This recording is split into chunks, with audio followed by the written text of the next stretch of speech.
କିଛି ପରମ୍ପରା ପାଳନ କରାଯାଉଛି, କିନ୍ତୁ ବର୍ତ୍ତମାନ କପୁର ଉଡି ଯାଇଛି, କନା ପଡି ରହିଛି।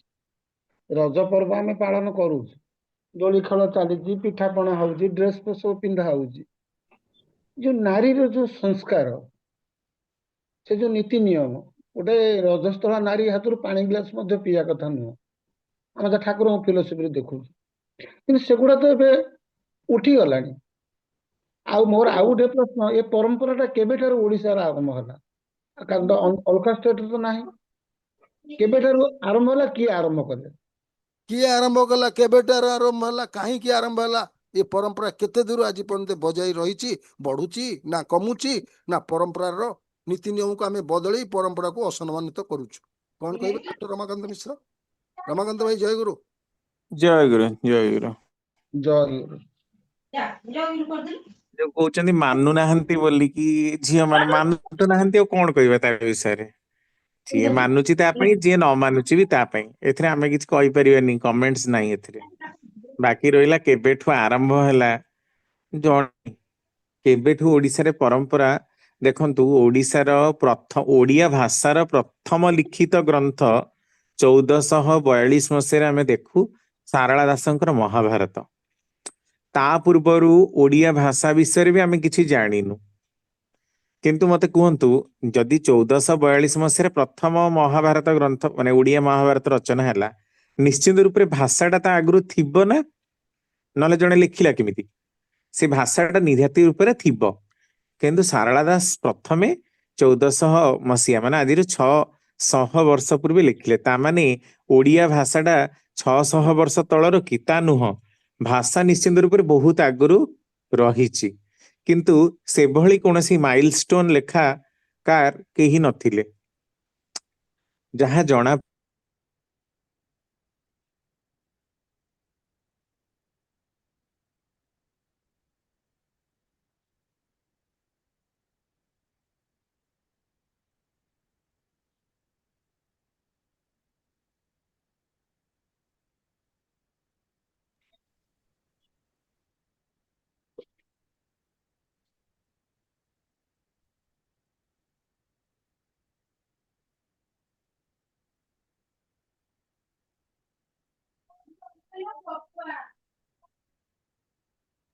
ରମାକାନ୍ତ ଭାଇ, ଆପଣଙ୍କ ଅଡିଓ ଶୁଭୁନି, କଣ ହେଲା? ରମାକାନ୍ତ ଭାଇଙ୍କର କଣ ପଳେଇଲା, କଟିଗଲା ନା ନାଇଁ, କଣ ହେଲା? ରମାକାନ୍ତ ଭାଇ ଅଛନ୍ତି, ତାଙ୍କ ଅଡିଓ କାହିଁ ଆସୁନି? ଆରେ କଣ ହେଲା? ରମାକାନ୍ତ ଭାଇ ଅଛନ୍ତି, ନେଟ କମି ଯାଉଛି। ବିଜେତା ବୁଝାନ୍ତୁ, କେବେ ରଜ ପର୍ବ ଆରମ୍ଭ ହେଲା ଓଡିଶାରେ, ଆଉ କାହା ପିରିୟଡରେ ହେଲା? ହଁ, ଆପଣ ଟିକେ ହଁ, ମୁଁ କୁହେ ଯେ ହଁ କୁହ କୁହ। ଶ୍ରୀକୃଷ୍ଣଙ୍କର ଜନ୍ମ କାଳ ଯଦି 5000 ବର୍ଷ ପୂର୍ବରୁ ହୁଏ, ତାମାନେ କଳିଙ୍ଗ 5000 ବର୍ଷ ପୂର୍ବରୁ ବି ଅଛି, ଆଉ ପରମ୍ପରା ଚାଲିଛି। କିନ୍ତୁ ନିର୍ଦ୍ଦିଷ୍ଟ ଭାବରେ ରଜ ପର୍ବକୁ ଗଣ ପର୍ବ ରୂପରେ ଯୋଉ ମାନ୍ୟତା, ଆଉ ଲୋକ ସମାଜରେ, ଆମର ସମାଜରେ ତାହା ପ୍ରଚଳିତ ହେଇଛି, ତାହା ବେଶୀ ପୁରାତନ ନୁହେଁ। କାରଣ ପରମ୍ପରା ସେତେବେଳେ ପ୍ରଚାରିତ ହୁଏ ଯେତେବେଳେ ଲୋକ ତା ବିଷୟରେ ଜାଣନ୍ତି, ତାର କାରଣକୁ ଜାଣି ତାକୁ ମାନିବାକୁ ଚେଷ୍ଟା କରନ୍ତି। ତେଣୁ ପରମ୍ପରାର କଥା ଯଦି କହିବେ, ଉଡ୍ର ସଂସ୍କୃତିର କଥା କହିବେ, ଉଡ୍ର ତ ଉଡ ଚଷା, ଏଇମାନଙ୍କଠୁ ଯଦି ଗୋଟେ ଜାତି ବାସ କରୁଥିଲା, ତାର ନାମ ହଉଛି ଓଡିଶା, ସେଇଥିରୁ ହେଇଛି। ତେଣୁ ଏହା ନିଶ୍ଚିତ ରୂପରେ 2000 ବର୍ଷ ତଳର ହବ ବୋଲି ଅନୁମାନ କରାଯାଇପାରେ। କିନ୍ତୁ ଦାଦା, ଆମର ଦୁର୍ଗା ପୂଜା ଟା ସର୍ବଭାରତୀୟ ସ୍ତରରେ ପାଳନ କରାଯାଉଛି। ହଁ, କାରଣ ଦୁର୍ଗା ପୂଜାଟାକୁ ଆରମ୍ଭ କରିଥିଲେ କିଏ? କିଏ ଆରମ୍ଭ କରୁଥିଲେ? ଦୁର୍ଗା ପୂଜାଟାକୁ ଆରମ୍ଭ କରିଥିଲେ ରାମଚନ୍ଦ୍ର। କେତେ 1000 ବର୍ଷ ପୂର୍ବେ? 9-10 ହଜାର ବର୍ଷ ପୂର୍ବେ ଆରମ୍ଭ କରିଥିଲେ। ଆଉ ଯେହେତୁ ରାମଚନ୍ଦ୍ର ହଉଛନ୍ତି ପ୍ରଥମ ମର୍ଯ୍ୟାଦା ପୁରୁଷୋତ୍ତମ, ତେଣୁ ରାମଚନ୍ଦ୍ରଙ୍କର ପ୍ରଚାରରେ ସମଗ୍ର ଭାରତ ବର୍ଷରେ ଦୁର୍ଗା ପୂଜାର ପ୍ରଚଳନ ହେଇଥିଲା। କିନ୍ତୁ ରଜ ହଉଛି ଓଡିଶାର ପର୍ବ। ଓଡିଶାର ଲୋକମାନେ ଭାବିଛନ୍ତି କି ଏଇ ପ୍ରଥାଟାକୁ ବେଶୀ ଭାବରେ ମହତ୍ଵ ଦେବେ। ତେଣୁ ଏଇଟା ଓଡିଶାର ନିଜସ୍ୱ କଲଚର ବୋଲି ଆପଣ କହିବେ। କିନ୍ତୁ ଦାଦା, ଆମେ ଯଦି ଇତିହାସ ଦେଖିବା, ଆପଣ ଯୋଉ ରଜସ୍ଥଳା ନାରୀ କଥା କହୁଥିଲେ, ତାକୁ ଛୁଇଁବା କଥା ନୁହଁ। ସେ 4 ଦିନ ରହିବେ, ସପ ପକେଇ ଶୋଇବେ, ଏଇଟା ବ୍ରହ୍ମପୁରରେ ପାଳନ କରାଯାଉଛି। ସେ ସପକୁ ଧୋଇବେ। କିନ୍ତୁ ଇତିହାସ ଦେଖିଲେ ଦ୍ୱାପର ଯୁଗରେ ଯେତେବେଳେ ଦ୍ରୌପଦୀ ରଜସ୍ଥଳା ଥିଲେ, ଦୁଶାସନ ତାଙ୍କର ଚୁଟିକି ଟାଣି ଟାଣିକି ଆସିଥିଲା ପୁରୀ ରାଜସଭାକୁ।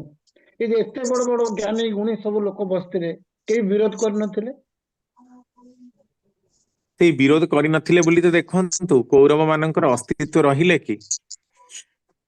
ଅସ୍ତିତ୍ୱଟା ରହିଲା କି?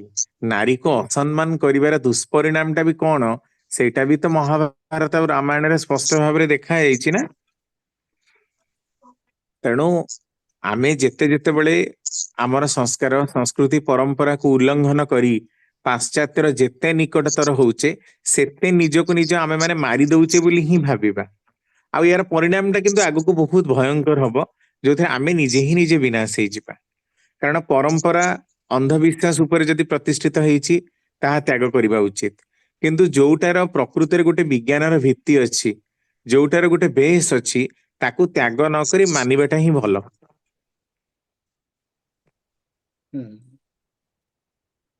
ହଉ ଦାଦା, ଜୟ ଗୁରୁ, ଜୟ ଗୁରୁ, ବହୁତ ତଥାପି ବହୁତ ଧନ୍ୟବାଦ। ଜୟ ଗୁରୁ। ତଥାପି ବିଜୟଦାଙ୍କଠୁ ଆମେ ମତ ନବା ଯେ ଓଡିଶାରେ କେବେଠୁ କଣ ପ୍ରଚଳନ ହେଲା, ଯଦି ବିଜୟ ଟିକେ ଜାଣିଥିବେ କୁହନ୍ତୁ, ତାହେଲେ କଣ କହିବେ କିଛି ଟିକେ। ମତାମତ ଦିଅନ୍ତୁ। ଆପଣ ତ ପୁରୁଣା ଲୋକ, ଆପଣ ଜାଣିଥିବେ, କୁହନ୍ତୁ।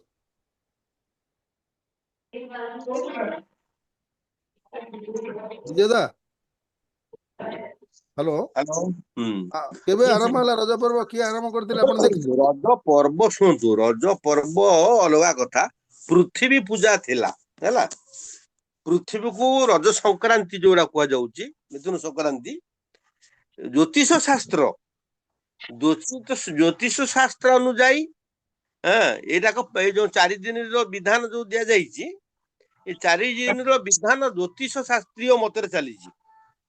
ତାକୁ ପର୍ବରେ ପରିଣତ କରାଯାଇଛି ଓଡିଶାରେ, ଯୋଉଟା ଆମର ରମାକାନ୍ତ ଭାଇ କହିଲେ ପ୍ରାୟ 1500-2000 ବର୍ଷ ଭିତର କଥା। ସେଟାକ ମାନେ ଅଳ୍ପ ଅଳ୍ପ ଚାଲିଥିଲା, ଏବେ 500-600 ବର୍ଷ ହେଲା ଏଟାକ ଟିକେ ଆଉ ଟିକେ ଭଲ ମାନେ ଗଣପର୍ବରେ ପରିଣତ ହେଇଗଲାଣି। ଦେଖା ଶିଖା ଓଡିଶା ନା। ଆଉ 5 ବର୍ଷ ହେଲା ଦେଖନ୍ତୁ ଆପଣ, ଗଣେଶ ପୂଜା, ସରସ୍ୱତୀ ପୂଜା, ଇଏ ଯୋଉ ବିଭିନ୍ନ ପ୍ରକାର ପୂଜା ଗୁଡିକ ଛକ ଛାକରେ ବଢିଗଲା ମାତ୍ର 5 ବର୍ଷ ହେଲା। ଆଗରୁ ଏତେ ବାହୁଲ୍ୟ ନଥିଲା। କ୍ୱଚିତ ମୁଖ୍ୟ ସ୍ଥାନରେ ବମ୍ବେ ଏସବୁ କ୍ଷେତ୍ରରେ ସବୁ ଗଣେଶଙ୍କ ପୂଜା କରାହଉଥିଲା।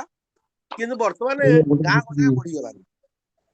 ଗଣେଶ ସରସ୍ୱତୀ ପୂଜା ଏତେ ନଥିଲା, ଦୁର୍ଗା ପୂଜା ଥିଲା। କିନ୍ତୁ ଦୁର୍ଗା ପୂଜା ଥିଲା, ବାସନ୍ତିକ ପୂଜା, ବାସନ୍ତୀ ଦୁର୍ଗା ବି ଥିଲେ, ଶାରଦୀୟ ଦୁର୍ଗା ଥିଲେ। ଏ ଯୋଡିଏ ଦୁର୍ଗା ପୂଜା ଅଳ୍ପ ବହୁତ ଚାଲିଥିଲା। ଗଣେଶ ସରସ୍ୱତୀ ପୂଜା ଟା ସ୍କୁଲରେ ଆଉ ହଁ ବହୁ ହଁ ଭାବେ ହଁ ସ୍କୁଲ କଲେଜରେ ହୁଏ। ହଁ, ସିଏ ଏବେ ଛକ ଛାକ ସବୁଆଡେ ହେଇଗଲାଣି। ତେଣୁ ହଁ। ଇଏ ହଉଛି ଦେଖା ଶିଖା ଓଡିଶା। ଆମର କହନ୍ତି ଦେଖା ଶିଖା ଓଡିଶା।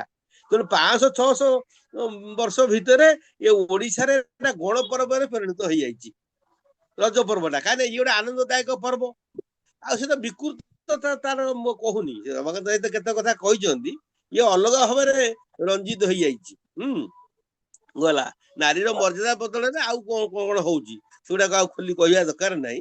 ତେଣୁ ରଜ ପର୍ବର ଯୋଉ ଓଜନଦାର କଥା ଥିଲା, ଜଗନ୍ନାଥ ସଂସ୍କୃତି ଭିତରେ ମଧ୍ୟ ରଜ ପର୍ବ ରହିଛି। ଆପଣ ଭାବନ୍ତୁ, ଜଗନ୍ନାଥଙ୍କ ସଂସ୍କୃତି ଭିତରେ ରଜ ପର୍ବର କଥା ବି ଆପଣ ଦେଖିବେ। ଯଦି ଜଗନ୍ନାଥଙ୍କ ପୂଜା, ବିମଳା ପୂଜା ପ୍ରଭୃତି, ତା ଭିତରେ ମଧ୍ୟ ଏଟା ଆଡିସନ ଅଛି। ଶଙ୍କରାଚାର୍ଯ୍ୟ ଅମଳରେ ମଧ୍ୟ ଏଇଟା ଶାସ୍ତ୍ରୀୟ ମତ ଭିତରେ ଆଦୃତ ହେଇଥିଲା। 4 ଧାମରେ ଏଇଟା ମଧ୍ୟ ପ୍ରମାଣିତ ପ୍ରକଟିତ କରାଯାଇଛି। ଆର୍ଯ୍ୟ ପରମ୍ପରା, ଆର୍ଯ୍ୟ ସଂସ୍କୃତି ଭିତରେ ସ୍ଥାନିତ ହେଇଛି।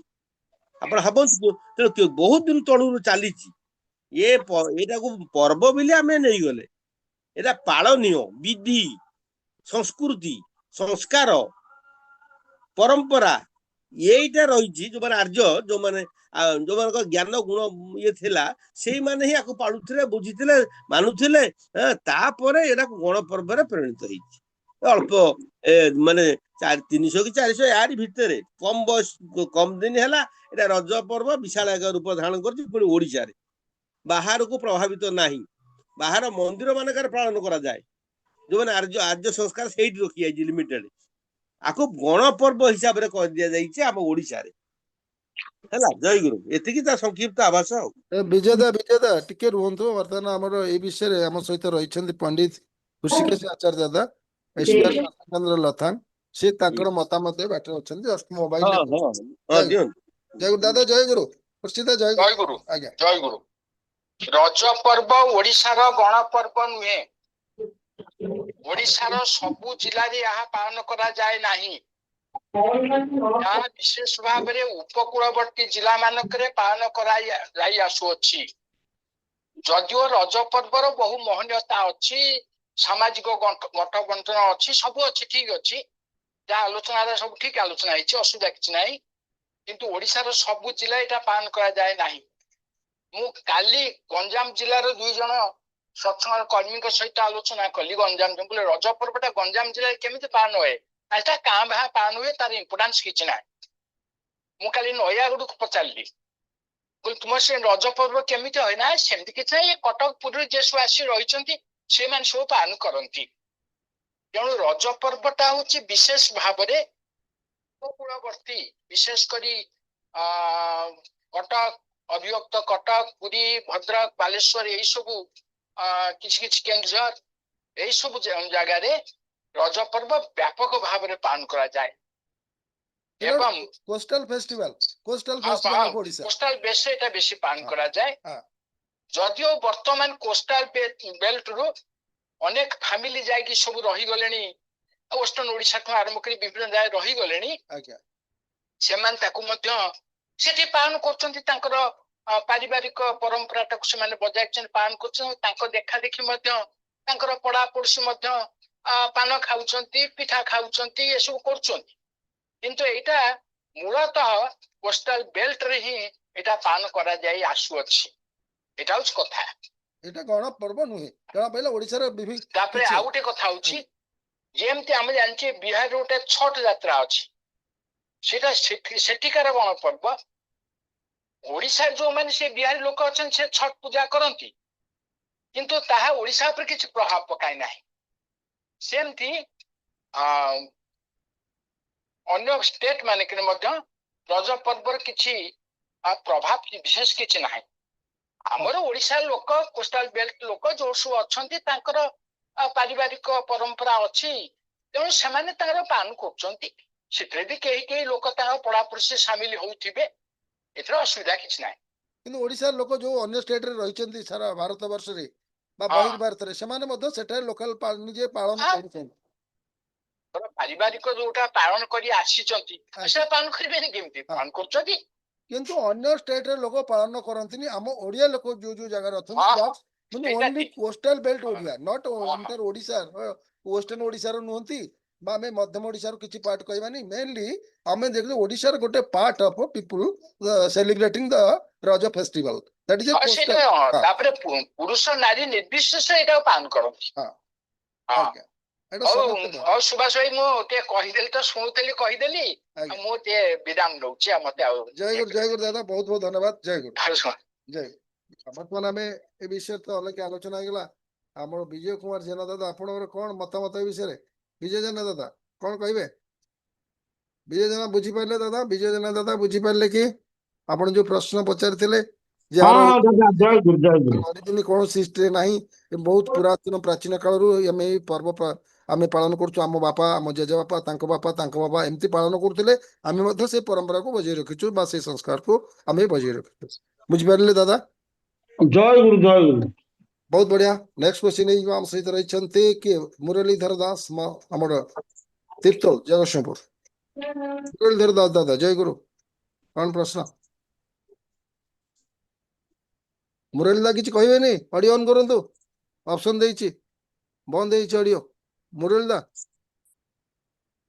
ठीक है। आम निजे अशोक कुमार दास बांगीर पोस्टी मयूरभंज।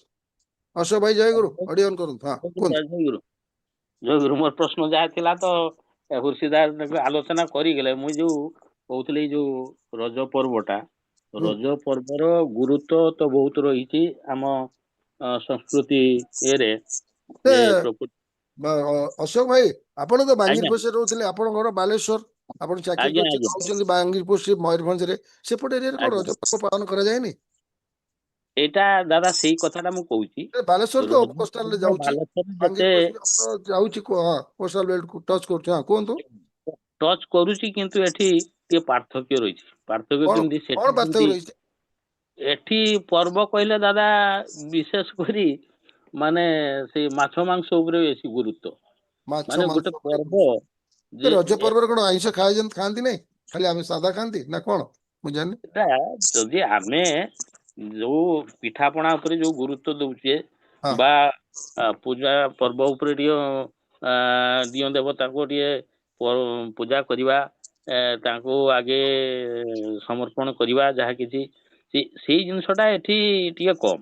ଏଠି ପର୍ବ ମାନେ ଆମେ କେମିତି ଧୁମଧାମରେ ଆଉ ମାଛ ମାଂସ ଇତ୍ୟାଦିରେ ପିଠାପଣା ବି ହଉଛି ହୁଁ। ଭରପୁର ସେଇ ଜିନିଷଟା। ତେଣୁ ସେଠି ଯୋଉ ଯେତେ ଆମର ନିୟମ ନୀତି ଧରନ୍ତୁ ଯେମିତି ଝିଅ ମାନେ ମାନୁଛନ୍ତି, ଆଉ ଏଠି ସେତିକିଟା ଦେଖାଯାଏ ନାହିଁ ଦାଦା, ହୁଁ। ବୁଝିଲେ ନା।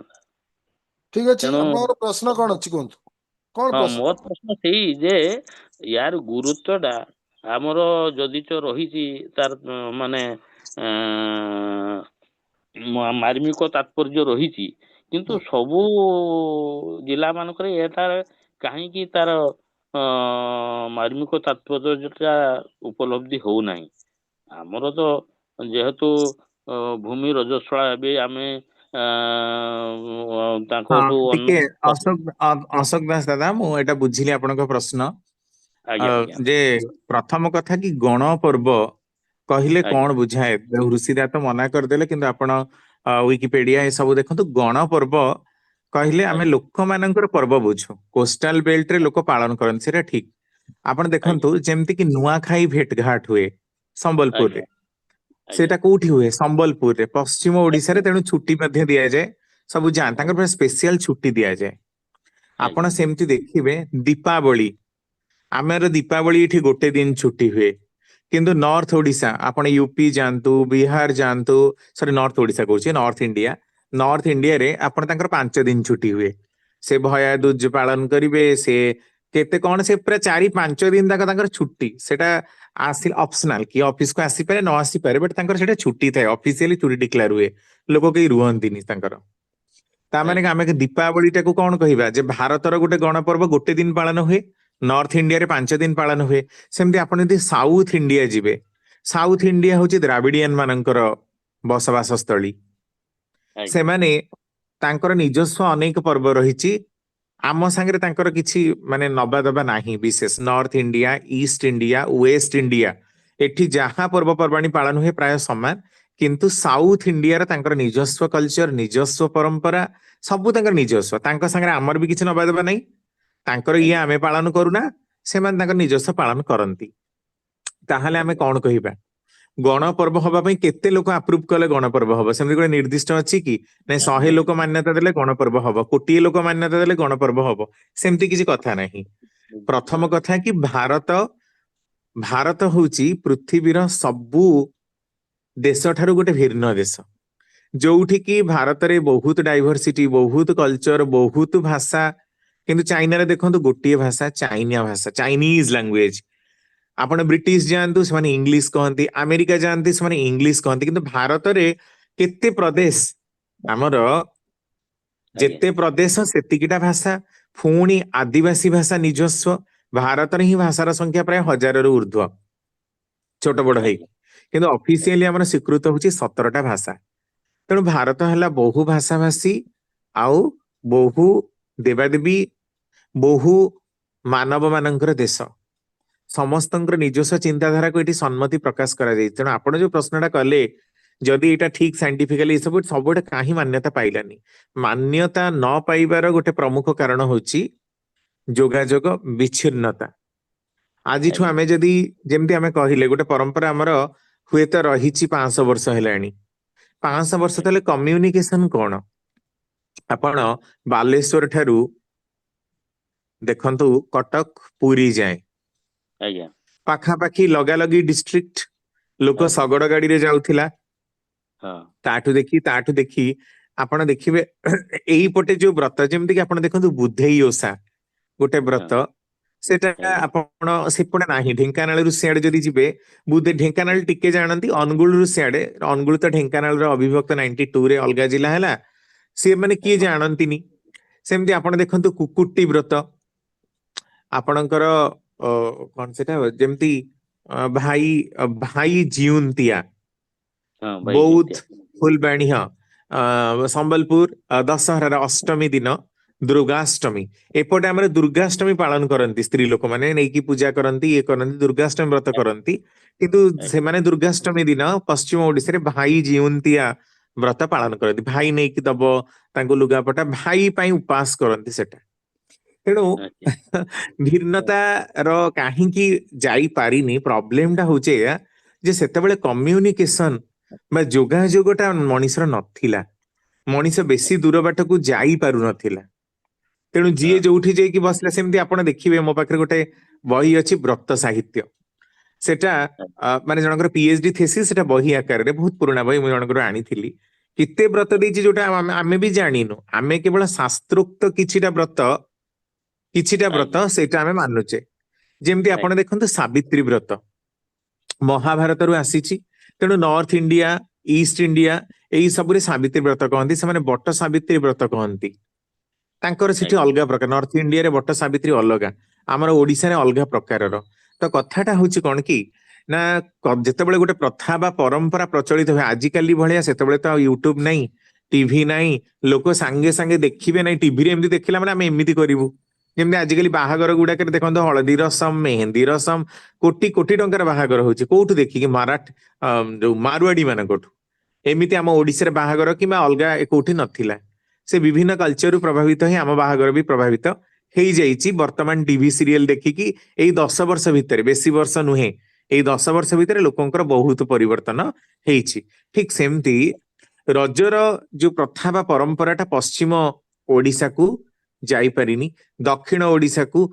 उत्तर ओडिसा को मध्य व्याप्त हेई पारि नाही तार गोटे निजस्व कारण अछि एथिपई जे सेगुडा को होछि आदिवासी बहुल राज्य जदि आपण देखिबे राज्यर कथा तो आमे एबे कहूचे ना 1955 पर 1936 रे ओडिशा स्वतंत्र प्रदेश हला 1955 पर एगुडा सब स्वतंत्र होइचे स्वतंत्र प्रदेश गठन हला किंतु आपण जदि पूर्व को पळेबे राजा महाराजा का समय एटा कोन थिला सब गडजात ढेंकानाल को गडजात अंचल कहंती हां सब 18टा गड विभिन्न नया गड सब गडजात अंचल तेणु कौ राजा माने केमिति मान्यता देइथिले केमिति तांकर पब्लिसिटी करिथिले से माने सेही अनुसार स्थिमित हेई गले ताहा वाइडली व्याप्त हेई परिला नाही तेणु सबु जगह जेमति आपण देखन संबलपुर से माने कुशल राज्य पई सब बेले डिमांड करूचंती तो सेटा कुशल ही थिला सेटा संपूर्ण रूप रे अलगा राजांकर शासनाधीन थिला आमर भारत स्वाधीन हैला परे ताकू आमे गोटे सेपरेट आनिकी जॉइंट कर देलु जेमति आपण देखंतु दीघा मेदिनीपुर एगुडा को ओडिसार पार्ट थिला आपण जदि 1817 मसीह पाइक विद्रोह देखिबे से माने आसी सेटा ओडिसा रे थिला गंजाम रंगेइलुंडा ए सबु कथा पडुची सबु ना गुडा को अछि दीघाटा भी आमर सेटा दादा टिके सुनंतु दादा टिके सुनंतु काहे की पार्थक्यटा होची सेटा टिके बुझिया चेष्टा करंतु जे काहे की प्रसारित हेई पारुनी ता गोटे गोटे समय रे कोन हेची ना जो समय रे जेमिति व्यवस्था आमर स्थिमित हेई जिबाटा बा सीमित हेई जिबाटा सेही प्रकारर हेची तेणु जो पटे व्याप्त हबार कथा पाख अंचल जो गुडाक ताकू सहज रे से गुडाक व्याप्त हेई गला किंतु क्रॉस करिकी गोटे गोटे बॉर्डर जीवा पई की लोकंगु जीवार आवश्यकता थिला राजांकर परमिशन आवश्यकता थिला एई सब जिंसटा किंतु आमे आ देखिबा को पाउना सेमति आउ केते गोटे व्रत कहबी जेमति कुंभार मानकर गोटे निजस्व नाटा भूली जाउची खाली कुंभार कम्युनिटी जो माने माटी हांडी गढ़ंती तांको करंती गोटे व्रत रहिची आउ तो कोठी नाही ता माने एहा निजस्व रूप रे मनुष्यकृत कोन मनुष्यकृत ना काहा गोटे आपद विपद आसिला से गोटे देवादेवी को कोन अर्चना करिक जनकर सुफल हेई गला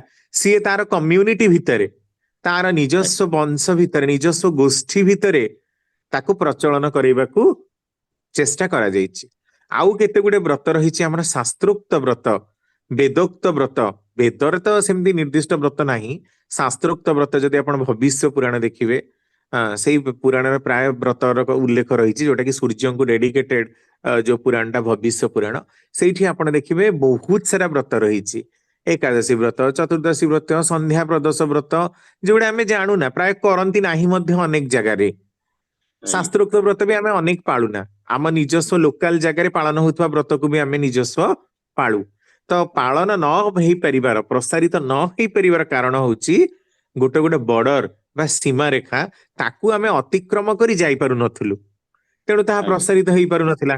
ବର୍ତ୍ତମାନ କେମିତି ୱାର୍ଲଡ ୱାଇଡ ଗୋଟେ ଜିନିଷ ପ୍ରଚାରିତ ହଉଛି, ଆମେ ସାଙ୍ଗେ ସାଙ୍ଗେ ୟୁଟ୍ୟୁବରେ ଦେଖି ଦଉଛୁ, ଆମେରିକାରେ କଣ ହେଲା ବି ଦେଖି ଦଉଥିଲୁଣି, ଅଷ୍ଟ୍ରେଲିଆରେ ବି କଣ ହେଲା ଆମ ପାଖରେ ଖବର ପହଞ୍ଚୁଛି 5 ମିନିଟରେ। ଏଇ ଜିନିଷଟା ନଥିଲା।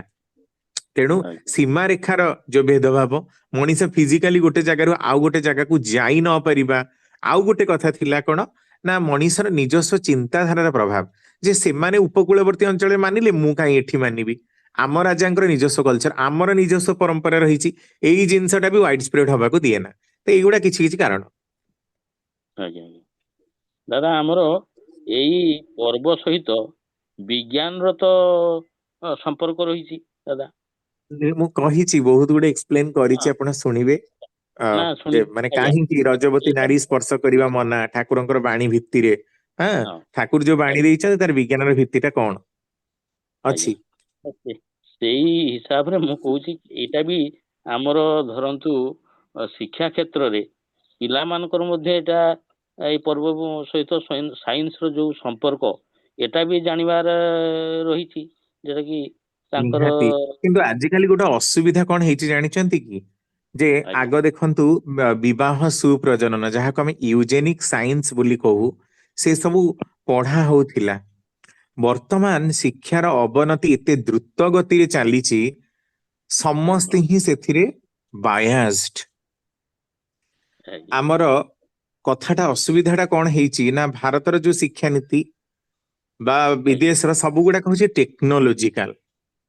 ଟେକ୍ନିକରେ ଆମେ ବଢୁଛୁ, ହଁ ଅନଡାଉଟେବଲି ଆମେ ଟେକ୍ନିକରେ ବଢୁଛୁ।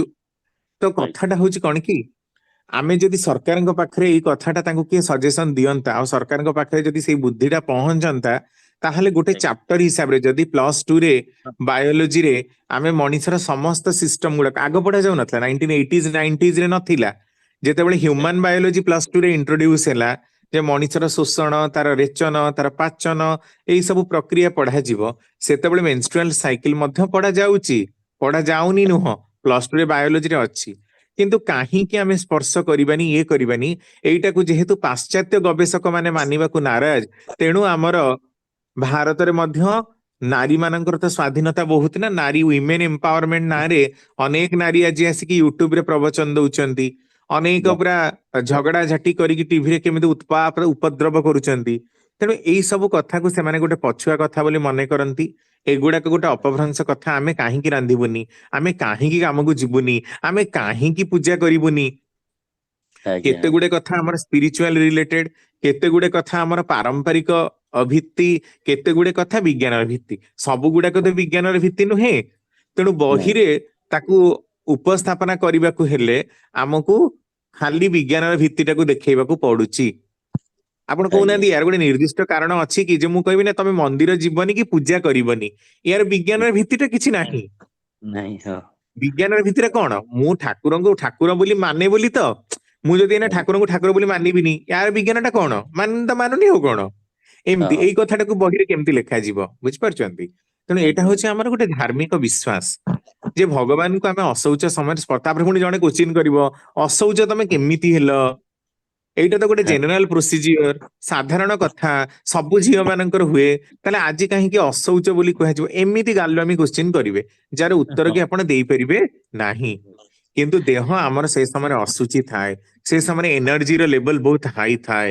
ତେଣୁ ଏଇଟା ହଉଛି ପରମ୍ପରାଗତ, ଏଇଟା ମାନିବାଟା। ତ ବିଜ୍ଞାନର ଭିତ୍ତି ଯୋଉଟା ଅଛି ତା ତ ଉପସ୍ଥାପନ କରାଯାଇ ପାରିବ, କିନ୍ତୁ ସ୍ପର୍ଶ ଆଜ୍ଞା ଦୋଷଟାକୁ ଆପଣ କେମିତି ପୁଣି ବହିରେ ଦେଖେଇବେ, ଯେ ଖାଦ୍ୟ ଛୁଇଁବାକୁ ମନା କରାଯାଇଛି, ରାନ୍ଧି ବାଢି ଦବାକୁ ମନା କରାଯାଇଛି। ଏଇ କଥାଟା ବି ଆପଣ ଉପସ୍ଥାପନ କରିପାରିବେନି, କାରଣ ବିଜ୍ଞାନ ସ୍ପର୍ଶର ପ୍ରଭାବଟାକୁ ବେଶୀ ଭାବରେ ଏକ୍ସପ୍ଲେନ କରିପାରିବନି। ଏଇଟା ନାଇଁ ଏଇଟା ସାଇକୋଲୋଜିକାଲ ଜିନିଷ, ଯେ ଖାଇଦେଲେ ମୋର ଅଶୁଚି ହବ, ସେ ଛୁଇଁଦେଲା ମୋର, ଏଇଟା ସାଇକୋଲୋଜି, ଏଇଟା ମନ କହୁଛି। ତ ଆଜ୍ଞା ବହୁତ ଗୁଡେ ଜିନିଷ ତାକୁ ବିଚାର କରି ଲେଖିବାକୁ ପଡିବ। ତାହା ପୁଣି ଅନେକ ନାସ୍ତିକ ଲୋକ ଅଛନ୍ତି, ତାଙ୍କ ମାନଙ୍କ ଦ୍ଵାରା ଆଦୃତ ହବନି, କଣ୍ଟ୍ରୋଭର୍ସି ହବ, ବହିରୁ ଅଯଥା ଭାବରେ ଉଠିଯିବ। ତେଣୁ ଏଇଟା ଘରେ ଘରେ ପାଳନ କରିବାର କଥା। ବହିରେ ଆସିଲେ କଣ୍ଟ୍ରୋଭର୍ସି ହବ, ଝଗଡା ଝାଟି ହବ। ତେଣୁ ଘରେ ଘରେ ଯେତେ ଆମେ ନିଜେ ବୁଝି କରିପାରିବା ସେତେ ଭଲ। ହଁ ଏଇଟା ଦାଦା ଉପଲବ୍ଧି କରିବା କଥା, ଯେ ଯେଟା ଆମେ ନାରୀ କ୍ଷେତ୍ରରେ ଯେଟା ରଜସ୍ୱାଳ ହେଲା, ଯେମିତି ହଉଛି ଆମର ଯେ ଭୂମି ମାତା ସେମିତି ହେଲେ ତାଙ୍କୁ ବି ରେଷ୍ଟ ଦେବା ଦରକାର, ତାଙ୍କ ପ୍ରତି ସେତିକି ଆମର ଅବଦାନ ବା ଯାହା କିଛି ନିୟମ ନୀତି ପାଳନ କରିବା କଥା ସେତିକି କରିବା ବି ସମସ୍ତଙ୍କର କର୍ତ୍ତବ୍ୟ ସେଟା ଦାଦା। ଯଦି ସବୁ ଆମେ ଡିଷ୍ଟ୍ରିକ୍ଟ କହୁ ସବୁ ଇଏ ମାନେ ଶିକ୍ଷିତ ଇଏ ଏଇଟା କହୁ ତ ସେଟା ମାନିବା ଜାଣିବା ଦରକାର, କିନ୍ତୁ କଥାଟା ହେଲା କଣ କି ଯେ ଆଉ ମାନିବା ଲୋକ କାହାନ୍ତି? ଆମେ 1960-70 ଲୋକଙ୍କୁ ଦେଖୁଥିଲେ କେତେ ମାନିବା, ବୁଢା ବୁଢା ଲୋକମାନେ ଥିଲେ କେତେ ଶ୍ରଦ୍ଧା, ବ୍ରାହ୍ମଣ ମାନେ ଗଲେ ତାଙ୍କ ଘର ପାଦ ଧୋଇ ଦଉଥିଲେ, ତାଙ୍କ ଘରେ ଖାଇଲେ ତାଙ୍କର ବାସନ କୁସନ ସେମାନେ ନିଜେ ଧଉଥିଲେ, ବିଭିନ୍ନ ଜାଗାରେ ତ ଲୋକମାନେ ଯାଆନ୍ତି, କେତେ ମାନିବା ଥିଲା ଲୋକଙ୍କର। ବର୍ତ୍ତମାନ ମେନ୍ କଥା ମାନିବାଟା ଆଉ କୋଉଠି ନାହିଁ, ଜାଣିବା ନାହିଁ, ଜାଣିବାକୁ ମଣିଷ ଚାହୁଁନି, ମାନିବାକୁ ଚାହୁଁନି, ଶୁଣିବାକୁ ଚାହୁଁନି, ଗ୍ରହଣ କରିବାକୁ ଚାହୁଁନି। ମୁଁ ଏବେ ଗୋଟେ କହିବି, ମୁଁ ଏବେ ଗୋଟେ ଯାଇଥାଏ ଗୋଟେ ସତ୍ସଙ୍ଗକୁ, ଆଜ୍ଞା ଜଗତସିଂହପୁର ଯାଇଥାଏ। ମୁଁ ଆଜ୍ଞା ଦେଖୁଛି ସେଇଠି ସେମାନେ ଭଜନ ଗାଇଲେ, ଆମମାନେ ଆଜ୍ଞା ଚୁପଚାପ ହିଁ ଶୁଣିଲୁ। ଭଜନ ଆଜ୍ଞା କୀର୍ତ୍ତନ କରିସାରିଲା ପରେ ସେ ପିଲାଟି ଯାଜନ ଯେତେବେଳେ ଆରମ୍ଭ ହେଲା, ଆଜ୍ଞା ଖାଲି ସିଏ ବୋଲି ନୁହଁ, ବହୁତ ଜାଗାରେ ମୁଁ ଦେଖିଛି ଯାଜନ ଆରମ୍ଭ ହେଲା ମାନେ ସେମାନେ ମୋବାଇଲ ଧରି କେଞ୍ଚି ଚାଲିବେ, ସେ ଜାଗାରୁ ଉଠି ପଡନ୍ତି। ଭଜନ କୀର୍ତ୍ତନ ସରିଲା ତ ଜାଗାରୁ ଉଠି ପଡିବେ, ପୁଣି ଜୟରାଧେ ବେଳକୁ ବା ଶେଷ ଧ୍ୱନି ଦେଲା ବେଳକୁ ଆସନ୍ତି। ମନେ ହୁଏ ଯେ ଯାଜନ ତାଙ୍କ ମାନଙ୍କର ଆବଶ୍ୟକତା ନାହିଁ। ଠାକୁରଙ୍କର ଏଇ 24,799 ସଂଖ୍ୟକ ବାଣୀ, ଏଇ 150 ଖଣ୍ଡରୁ ଉର୍ଦ୍ଧ୍ୱ ବହି ସବୁ ଗୁଡାକ ଯେମିତି ବୋଧହୁଏ କେମିତି ମାନେ କଣ ମାନେ ଅନଇମ୍ପୋର୍ଟାଣ୍ଟ, ସେଗୁଡାକ ଗୁରୁତ୍ୱ ବହନ କରେ ନା ସେଭଳି ଲୋକଙ୍କ ଜୀବନରେ। ଆଉ ମୁଁ ସେମାନଙ୍କୁ ବହୁତ ଦେଖିଛି, ସେମିତି ତଥାକଥିତ ରୂପରେ ବହୁତ ଠାକୁରଙ୍କର ଭଜନ କୀର୍ତ୍ତନ ଗାଉଥିବା ଲୋକମାନେ ବହୁତ ପ୍ରତିଲୋମ ବିବାହ ବି କରିଛନ୍ତି। ସେମାନଙ୍କର ଭାଷାରେ ଅଭଦ୍ର ଅଶ୍ଳୀଳ କୁଭାଷା ଜଡିତ ହେଇଛି, ସେମାନେ କିଛି ହିଁ ମାନନ୍ତିନି। ଦେଓଘର ବି ଯାଇଥାଏ, ଗଲା ବର୍ଷ ଏଇ ଟାଇମ ବେଳକୁ ଯାଇଥାଏ। ନା ତ ନେବିନି, ସେଠି ବହୁତ ୟଙ୍ଗ ଗୋଷ୍ଠୀ ସବୁ ଅବିନ ବାବୁଙ୍କ ପାଖକୁ ଦେଖା କରିବାକୁ ଆସିଥାନ୍ତି, ଥାଆନ୍ତି ସେମାନେ। ସେ କଣ କରୁଥାନ୍ତି, ଯୋଉ ପ୍ରାର୍ଥନା ସମୟ ଚାଲିଥାଏ, ପ୍ରାର୍ଥନା ସମୟ ଭିତରେ ବି ସେମାନେ ମୋବାଇଲ କେଞ୍ଚୁଛନ୍ତି। ଯୋଉ ପ୍ରାର୍ଥନା ପରେ ବାଣୀ ପାଠ ହଉଛି, ସେ ମୋବାଇଲ ହିଁ ଦେଖି ଚାଲିଛନ୍ତି। ଏଇ ସବୁ ଦେଖି ଆପଣଙ୍କର କଣ ମନେ ହଉଛି ଯେ ଆଜ୍ଞା ଆମର ଆନୁଗତ୍ୟଟା ଠାକୁରଙ୍କ ପ୍ରତି ଅଛି ନା ମୋବାଇଲ ପ୍ରତି ଅଛି? ତେଣୁ ଆମେ ତ ସତ୍ସଙ୍ଗରେ ବସିଲେ ବି ମୋବାଇଲ ଦେଖିଲୁ। ଆରେ 1.5 ଘଣ୍ଟା କାଳ ବସିଛ, ଟିକେ ଶୁଣ, ଟିକେ 1.5 ଘଣ୍ଟାରୁ ଅଧଘଣ୍ଟା ଟିକେ ଯାଜନ ଶୁଣ ନା, ଆମେ ସବୁ ଜାଣିଛୁ, ଉଠିକି ଆଜ୍ଞା ପଳେଇବୁ। ତେଣୁ ଆମର ଉନ୍ନତି କୋଉ ରକମର ହବ? ହେଲା, ଠିକ ଠିକ ତେଣୁ ଉନ୍ନତିଟା ହେଇପାରୁନି କାରଣ ଆମେ ମାନେ କନସେନଟ୍ରେଟ ନୁହଁ, ଆମେ ଏକାଗ୍ର ନୁହଁ। ଯୋଉଦିନ ଆମେ ଆଜ୍ଞା କନସେନଟ୍ରେଟ ହେଇଯିବୁ, ଯୋଉଦିନ ଆମେ ଆମର ଗୋଲଟା କଣ ବୁଝିପାରିବୁ, ସେଦିନ ଆମର ଉନ୍ନତି କେହି ରୋକି ପାରିବେନି। ତେଣୁ ଆଜ୍ଞା ସବୁଆଡେ ଏଇଟା ମାନିବା କଥା, ବହୁତ ଭଲ କଥା, କିନ୍ତୁ ପ୍ରସାରିତ ହେଇପାରିନି ଏଥିପାଇଁ ଯେ ଆମେ ତାର ଗୁରୁତ୍ୱଟାକୁ ଅନୁଭବ କରିନୁ। ଆଗ ସବୁ ଲୋକମାନେ ଥିଲେ କେତେ ଭଲ ଲୋକ, କେତେ ସୁନ୍ଦର ବ୍ୟବହାର, କେତେ ଦାୟିତ୍ୱ ନେଇ ଗୋଟେ କାମ, ଜଣକୁ ଆମେ ଦାୟିତ୍ୱ ନେଇଛୁ ମାନେ ତାକୁ ଆମେ ଛାଡି, ଏଇ ଜିନିଷଟା ଆଜି ପିଲାଙ୍କ ଭିତରେ ଆମେ କୋଉଠି ଦେଖିବାକୁ ପାଉନା। ତାଙ୍କୁ କିଏ ନାଇଁ ଗୋଟେ କଥା କହୁଥିବ, ସିଏ ତାଙ୍କ ନିଜସ୍ୱ ମୋବାଇଲରେ ଗପି ଚାଲିଥିବେ। ଆରେ ତମକୁ ତ କଥାଟା କୁହା, ତମେ ଶୁଣିବ ନା ତମେ ଏଡେ ମୋବାଇଲ କେଞ୍ଚିବ, ସେଇ ଲୋକଟା କହିବ। ଆଜି କ୍ଲାସରେ ପାଠ ପଢିଲା ବେଳେ ବି ସେଇଆ, ପିଲା ନିଜ ଭିତରେ ଗପି ଚାଲିଛନ୍ତି, କିନ୍ତୁ କ୍ଲାସରେ ସାର୍ ପାଠ ପଢଉଛନ୍ତି ଶୁଣୁନାହାନ୍ତି। ଏ କଥା କଣ ପ୍ରମାଣ କରୁଛି? ପିଲାଙ୍କର ଉଦ୍ଦେଶ୍ୟଟା କଣ? ତ ଏମିତି ଆଜ୍ଞା ବହୁତ କଥା, ଛାଡ, କାହିଁ ନେଗେଟିଭ ଗପିବା କାହା ବିଷୟରେ। ଆଜ୍ଞା ଆଜ୍ଞା ଜୟ ଗୁରୁ ଦାଦା, ବହୁତ ବହୁତ ଧନ୍ୟବାଦ। ଜୟ ଗୁରୁ ଜୟ ଠିକ ଗୁରୁ, ଅଛି ଜୟ ଦାଦା। ଗୁରୁ, ଜୟ ଗୁରୁ ଦାଦା, ଜୟ ଗୁରୁ, ଜୟ ଗୁରୁ। ଜୟ ଗୁରୁ। ହଁ, ତାପରେ ମମତା ଦାସ।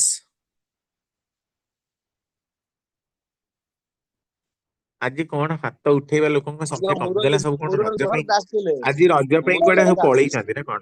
ମୁଁ ଅଡିଓ ଖୋଲିଥିଲେ ସେ କଣ ପୁଣି ବନ୍ଦ କରିଦେଲେ। ଆଉ ହଉ ଠିକ ଅଛି, ମୁରଲୀଧର ଦାସ। ଆଉ ହଉ ହେଲା, ମମତା ଦାସ କୁହନ୍ତୁ, କୁହନ୍ତୁ, ଆଉ କୁହନ୍ତୁ। ଦାଦା ଜୟଗୁରୁ। ଜୟ ଗୁରୁ ଜୟ ଗୁରୁ। କୁହନ୍ତୁ। ଦାଦା ଆଲୋଚନା ଆଜି ବହୁତ ବଢିଆ ହେଇଛି। ଦାଦା ନାରୀ ମାନଙ୍କର ଯୋଉ କର୍ତ୍ତବ୍ୟ, ଯୋଉ ଦାଦା ଆଜିକାଲି ତ ଆଉ କଦଳୀ ପାଟୁଆ ପିନ୍ଧୁନାହାନ୍ତି, କି ଯୋଉ ଖାଲି ପାଦରେ ଯୋଉ ମାନେ ଯେମିତି ଆଗେ ପାଳୁଥିଲେ, ଏବେ ତ ଆଉ ସେମିତି ପାଳୁନାହାନ୍ତି। ତେଣୁ ତାର ପ୍ରଭାବ ତ ନିଶ୍ଚୟ ଆମର ପୃଥିବୀ ଉପରେ ପଡୁଥିବ ଦାଦା। ଦେଖନ୍ତୁ, ଏଇଟା କୁହନ୍ତୁ। ଗୋଟେ ସିମ୍ବଲିକ। ହ୍ୟାଲୋ। ହଁ, ଏଇଟା ହେଲା ଗୋଟେ ସିମ୍ବଲ। ପୃଥିବୀ ଉପରେ କଣ ପ୍ରଭାବ ପଡିବ? ପୃଥିବୀ ହଉଛି ଗୋଟେ ରିପ୍ରେଜେଣ୍ଟେଟିଭ। ପ୍ରକୃତରେ ଏଇଟା ନାରୀ ମାନଙ୍କ ପାଇଁ ହିଁ କରାଯାଇଛି, ପୃଥିବୀ ପାଇଁ ନୁହେଁ। ବୁଝିଲେ?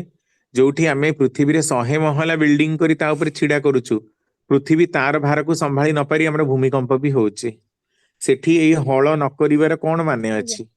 ହଳ କଣ ଆମେ କିଲୋମିଟର ପର୍ଯ୍ୟନ୍ତ କରିଦଉଛେ? ନାଇଁ, ଦିସ୍ ଇଜ ଏ ରିପ୍ରେଜେଣ୍ଟେସନ। ନାରୀକୁ, ପୃଥିବୀକୁ ମାତା ସହ ତୁଳନା କରାଯାଇଛି। ପୃଥିବୀ ମାତାର ଯଦି କଷ୍ଟ ହବ, ନାରୀକୁ ଯେମିତି କଷ୍ଟ ଅନୁଭବ ହୁଏ, ସେମିତି ପୃଥିବୀ ମାତାକୁ ବି କଷ୍ଟ ଅନୁଭବ ହୁଏ। ତ ଏଇଟା ରିପ୍ରେଜେଣ୍ଟେସନ। ଦାଦା ଏଇ ନାରୀର ମାତା ରୂପ କେବଳ ଆମର ଭାରତରେ ଅଛି ଦାଦା, ଆମ ବାହାର ଦେଶ ତ ଦାଦା ଏମିତି ଆଉ ନାହିଁ ଯୋଉମାନେ କି ନାରୀ କି ଆମେ କିଏ ମାତା କହିଲା ଭାବିବା ନାହିଁ? କି ତାଙ୍କୁ ସମ୍ମାନ ଦେଖେଇବା। କିଏ କହିଲା ନାହିଁ? ନାହିଁ, ଦାଦା କୋରାନରେ ନାହିଁ। କୋରାନରେ ଅଛି, ବାଇବେଲରେ ସବୁଠି ଅଛି, ନାହିଁ ନୁହଁ। ଆମର ଧର୍ମ ଗ୍ରନ୍ଥ ମାନଙ୍କରେ ଅଛି, ପୃଥିବୀର ଧର୍ମ ଗ୍ରନ୍ଥରେ ଅଛି, ପାଶ୍ଚାତ୍ୟ ସଭ୍ୟତାରେ ନାହିଁ। ବର୍ତ୍ତମାନ 100-150 ବର୍ଷ ଭିତରେ ପରିବର୍ତ୍ତନ ହେଇଥିବା ସଭ୍ୟତାରେ ପାଠରେ ନାହିଁ। ଏତେ ଆପଣ କହିପାରିବେ ଯେ ବର୍ତ୍ତମାନ 100-150 ବର୍ଷ ଭିତରେ ପ୍ରଚଳିତ ହେଇଥିବା ସାରା ପୃଥିବୀର ଚିନ୍ତାଧାରାରେ ନାହିଁ, ସାରା ପୃଥିବୀର ପାଠ୍ୟକ୍ରମରେ ନାହିଁ। କିନ୍ତୁ ଆଜ୍ଞା 2000 ବର୍ଷ, 5000 ବର୍ଷ ତଳେ ରଚନା ହେଇଥିବା ଧର୍ମ ଗ୍ରନ୍ଥରେ ଅଛି। ଆଜ୍ଞା ଆମେ ଏପର୍ଯ୍ୟନ୍ତ ଧର ପଢିଲୁ, ଆମେ +2 ପଢିଲୁ କି +3 ପଢିଲୁ, ତା ଭିତରେ ଗୋଟେ ନାରୀର ଗୋଟେ କଣ ନାରୀତ୍ୱ କି କଣ ଯେମିତି ଆମେ ଠାକୁରଙ୍କ ବହିରୁ ଜାଣିଲୁ, ସେମିତି ଗୋଟେ କିଛି ବି ଆମେ ସାହିତ୍ୟ ହଉ କି ଭୂଗୋଳ ହଉ କି ଇତିହାସ ହଉ କୌଣସି ବିଷୟରେ ଯଦି ଆମେ ଜାଣିପାରିଲୁନି ଏପର୍ଯ୍ୟନ୍ତ। ତେଣୁକରି ଆମ ମାନେ ପାଠ୍ୟକ୍ରମ ଉପରେ କିଛି ପ୍ରେସର ପକେଇଲେ ହଅନ୍ତାନି ଦାଦା? ଦେଖନ୍ତୁ, ରାଞ୍ଚି ୟୁନିଭର୍ସିଟିର ସିଲାବସରେ ଠାକୁରଙ୍କର ଏଜୁକେସନ ବା ଶିକ୍ଷା ବିଷୟରେ କୁହାଯାଇଥିବା ଚିନ୍ତାଧାରାଟାକୁ ବି ରଖାଯାଇଛି। ଏଜୁକେସନ ଯୋଉମାନେ ଅନର୍ସ ପଢନ୍ତି ତାଙ୍କୁ ଲେଖାଯାଏ ଗାନ୍ଧିଜୀଙ୍କର ମତ ଏଜୁକେସନରେ କଣ, ସେ ଇସଲାମିଆ ମତ କଣ, ସେ ଅମକଙ୍କର ଚିନ୍ତା। ଡକ୍ଟର ଡିଏସ୍ କୋଠାରୀ ତାଙ୍କର ଶିକ୍ଷାନୀତିଟା ଭାରତରେ ଫଲୋ ହଉଥିଲା। 1986ରେ ପୁଣି ଏଇ ବିଜୟ ଦାଦା ହେରିକା କହିବେ, ବିଜୟ ଦାଦା ହେରିକା ଯେତେବେଳେ ପଢିଥିବେ ସେତେବେଳେ ଏକାଦଶ ଥିବ। 1986 ପରେ ଏକାଦଶ ଉଠିଗଲା। ତାପରେ ନୂତନ ଶିକ୍ଷା ପଦ୍ଧତି ହେଲା। ଏବେ 2020ରେ NEP 20 ଆସିଲା। ବିଭିନ୍ନ ସମୟରେ ବିଭିନ୍ନ ଶିକ୍ଷାର ପଦ୍ଧତି ଆସେ, ସେଗୁଡା ସବୁ ଏଜୁକେସନରେ ପଢାଯାଏ। ସେମିତି ରାଞ୍ଚି ୟୁନିଭର୍ସିଟିରେ ଇଣ୍ଟ୍ରୋଡ୍ୟୁସ କରାଯାଇଛି। ଠିକ ସେମିତି ଯଦି ଭାରତର ସବୁ ୟୁନିଭର୍ସିଟିରେ ଏଜୁକେସନ ସିଲାବସରେ ଠାକୁରଙ୍କର କଥାଟା ଇଏ ହୁଅନ୍ତା, ଠାକୁରଙ୍କର ବାଣୀ ସମୂହରୁ କିଛି କିଛି ହବ। ଶୁଣନ୍ତୁ, ହବ ଯେ ସେମିତି ଲୋକ ଯେତେବେଳେ ପ୍ରଧାନମନ୍ତ୍ରୀ ହେବେ, ସେମିତି ଲୋକ ଯଦି ଓଡିଶାର ମୁଖ୍ୟମନ୍ତ୍ରୀ ହେବେ, ସେମିତି ଲୋକ ଯଦି ଭାରତର ବିଭିନ୍ନ ପୋଜିସନରେ ଆସିବେ, ଯୋଉମାନେ ଠାକୁରଙ୍କ କଥାର ଗୁରୁତ୍ୱଟାକୁ ଉପଲବ୍ଧି କରିବେ, ସେମାନେ ନିଶ୍ଚିନ୍ତ ରୂପରେ ସାହିତ୍ୟ ହଉ, ଇତିହାସ ହଉ, ଏଜୁକେସନ ହଉ, ବିଭିନ୍ନ ମାନେ ବିଷୟ ଗୁଡାକରେ ଏଥିରୁ କିଛି କିଛି ସ୍ଥାନିତ ହବ। ଠାକୁର କହୁଛନ୍ତି, ମୋର ବାଣୀ ଗୁଡାକ ସ୍କୁଲରେ ପଢା ହଉଥିବ, ମୁଁ ମୋର ବାଣୀ ଗୁଡାକ ବୁଝଉଥିବି, ମୁଁ ଯାହା ବୁଝଉଥିବି ସାର୍ ତାହା ବୁଝି ନ ପାରି ମତେ ମାରୁଥିବେ। କଣ ଏଇ ଦିନ ଦେଖିବା ପାଇଁ ମୁଁ ସବୁ ବାଣୀ ପ୍ରଦାନ କରିଛି? ବୁଝିଲେ? ତେଣୁ ପଢା ହବନି ନୁହଁ। ଯେତେବେଳେ ସେମିତି ଲୋକ ଆସିବେ ଯୋଉମାନେ ଏଇ ସବୁ ବାଣୀର, ଏଇ ସବୁ କଥାର ଉପଲବ୍ଧିକୁ ବୁଝିପାରିବେ, ସେତେବେଳେ ଦେଖିବେ ସାହିତ୍ୟରେ ଠାକୁରଙ୍କର ମାନେ ଯୋଉ କଣ କହିଲେ, ଗୀତ ସବୁ ଯେତେ ପ୍ରଦାନ କରିଛନ୍ତି, ବାଣୀ ସବୁ ପ୍ରଦାନ କରିଛନ୍ତି, ଏଇ ସବୁ ଗୁଡାକ ବି ପଢା ହବ। ଠାକୁରଙ୍କର ସାହିତ୍ୟ ଅନନ୍ୟ ସାହିତ୍ୟ, ଠାକୁରଙ୍କର 5000ରୁ ଅଧିକା ନୂତନ ଶବ୍ଦର ସଂଯୋଜନା, ଏଇ ସବୁ ବି ଦେଖିବେ ଡିକ୍ସନାରୀରେ ସ୍ଥାନିତ ହବ, କିନ୍ତୁ ସମୟ ଲାଗିବ। ଠାକୁରଙ୍କର ଯିବାର ମାତ୍ର 58-60-58 ବର୍ଷ ହେଇଛି, 60 ବର୍ଷ ଭିତରେ। ଦେଖନ୍ତୁ 100 ବର୍ଷ ବେଳକୁ କଣ ହଉଛି, ସେଟା ଦେଖିବାର କଥା। ଆମ ରାତାରାତି ତ ପରିବର୍ତ୍ତନ ହୁଏ ନା। ଆମେ ସବୁ ମରିକି ପୁଣି ଜନ୍ମ ହଁ, ହେଇଯାଇଥିବା। ମରିକି ପୁଣି ଆଉ ଥରେ ଜନ୍ମ ହବା ଆଉ କଣ। ସେତେବେଳକୁ ଦେଖିବା ଆଉ। ଗୋଟେ ଜନ୍ମରେ ତ ସବୁ ସରିଯାଉନି, ମରିକି ପୁଣି ଦେଖିବା। ଦାଦା ଏଇ ଯୋଉ ଗ୍ରହ ବିପାକ ଇଏରୁ ଦାଦା ଆମେ କେମିତି କଣ ରକ୍ଷା ପାଇବା? ଆମେ ତ ସେ ଠାକୁରଙ୍କ ଖାଲି ନାମ ଛଡା ଆଉ କିଛି ଦାଦା, ଏମିତି ଯୋଉ ଗ୍ରହ ଯେତେବେଳେ ଜୋର ମାଡି ବସୁଛି ଆମେ ଶୁଣନ୍ତୁ, ଆଉ କିଛି ବି କରିପାରୁନୁ ଦାଦା। ମୋ ନାମ ସହିତ ଟିକେ କାମ ବି କରନ୍ତୁ, DP ୱାର୍କ ଟିକେ ଠାକୁରଙ୍କର କରନ୍ତୁ, ବହି ଟିକେ ପଢାପଢି କରନ୍ତୁ, ଅଲଗା ମାନଙ୍କୁ ଟିକେ ଫୋନରେ ଯାଜନ କରିବାକୁ ଚେଷ୍ଟା କରନ୍ତୁ। ଆଖପାଖକୁ ଯୋଉଠି ଲୋକ ଅଛନ୍ତି ଭଲ ଗପ ଗପିବାକୁ ଯାଆନ୍ତୁ। ଠାକୁରଙ୍କ କଥା ଡାଇରେକ୍ଟଲି କୁହନ୍ତୁନି, କିନ୍ତୁ ଠାକୁରଙ୍କ କଥା ଇନଡାଇରେକ୍ଟଲି ଯାଜନ କରନ୍ତୁ। ଏମିତି ଖାଇବା, ଏମିତି ପିନ୍ଧିବା, ଏମିତି ଶୋଇବା, ଏମିତି ମିଳିମିଶି କଥା କହିବା, ଏଇ ସବୁ କରନ୍ତୁ, ଦେଖିବେ ଭଲ ହେଇଯିବ। ଆଜ୍ଞା ଦାଦା ଆଉ ଗୋଟେ କଥା, ଦାଦା ମୋ ପରିସ୍ଥିତି ଭଲ ଥିଲା, ଦୋକାନ ଚାଲିଥିଲା, ମୁଁ ଅଧିକ ଇଷ୍ଟବୃତ୍ତି ଦାଦା ବଢେଇ ଚାଲିଥିଲି, ମୁଁ ଜାଣିନଥିଲି ଏମିତି କରନ୍ତି। ତାପରେ ଦାଦା ଏବେ ମାନେ ଟୋଟାଲ ମାନେ ମୋର ଟଙ୍କାଟା ବି ରୋଜଗାର କରିବାକୁ କ୍ଷମତା ନାହିଁ ଦାଦା, ମୁଁ ଏବେ କଣ କରିବି? ଏଇଟା ୟୁନିଭର୍ସାଲ ପ୍ରଶ୍ନ ନୁହଁ, ତଥାପି ମୁଁ କୋଶ୍ଚିନ୍ କରୁଛି, ମୁଁ କିଛି ମାନେ ବାଟ କଣ ପାଉନି। କଣ କରିବି, ମାନେ ଇଷ୍ଟବୃତ୍ତି ସେମିତି କମେଇବାର ପରିସ୍ଥିତି କଥା ମୋର କହୁଛନ୍ତି? ହେଇଯାଇଛି। ଇଷ୍ଟଭୃତି ଆଜ୍ଞା କମେଇବାର ଆଜ୍ଞା କଥା କହୁଛନ୍ତି କି? ଦାଦା ମୁଁ ଆଜ୍ଞା ଆଜ୍ଞା ଦାଦା ଆଉ ଯଦି ଦବାର ହଁ କ୍ଷମତା ଦାଦା ନାହିଁ ଭିକ୍ଷା ଭିକ୍ଷା କରିକି କରିବେ, ନହେଲେ କମେଇବେ ବାଧ୍ୟ ହେଇକି, ପୁଣି ହେଲେ ବଢେଇବେ, ଆଉ କଣ କରିବେ? ନାଇଁ ନାଇଁ ଠିକ ଅଛି ମା, ଦାଦା ଶୁଣନ୍ତୁ ଏ ବଢିଆ କଥାଟା ଆପଣ କହିଲେ।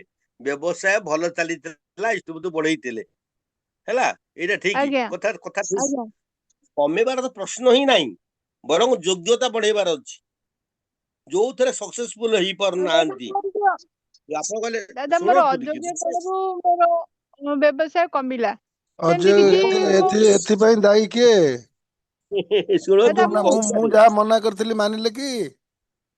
ନାଇଁ ଦାଦା ମୁଁ କାହା ଦୋଷ ଦଉନି ଦାଦା, ମୋର ଅଯୋଗ୍ୟ ପଣରୁ ମୋ ବ୍ୟବସାୟ କମିଲା। ମୁଁ ବାକି ଦେଲି କିମ୍ବା ସେମିତି କିଛି କଲେକ୍ସନ କରିପାରିଲିନି କିମ୍ବା ସେମିତି ମ୍ୟାନେଜ କରିପାରିଲିନି, ସେଥିପାଇଁ ମୋ ବ୍ୟବସାୟ କମିଲା ଦାଦା। ହୁଁ। ଆଉ ଦାଦା ମୋର ଏବେ ବି ମାନେ ମୁଁ ଏମିତି ସକ୍ଷମ ମାନେ ଟଙ୍କାଟା ଇଷ୍ଟଭୃତି ଦେବାକୁ ମୋର ସକ୍ଷମ ନାହିଁ।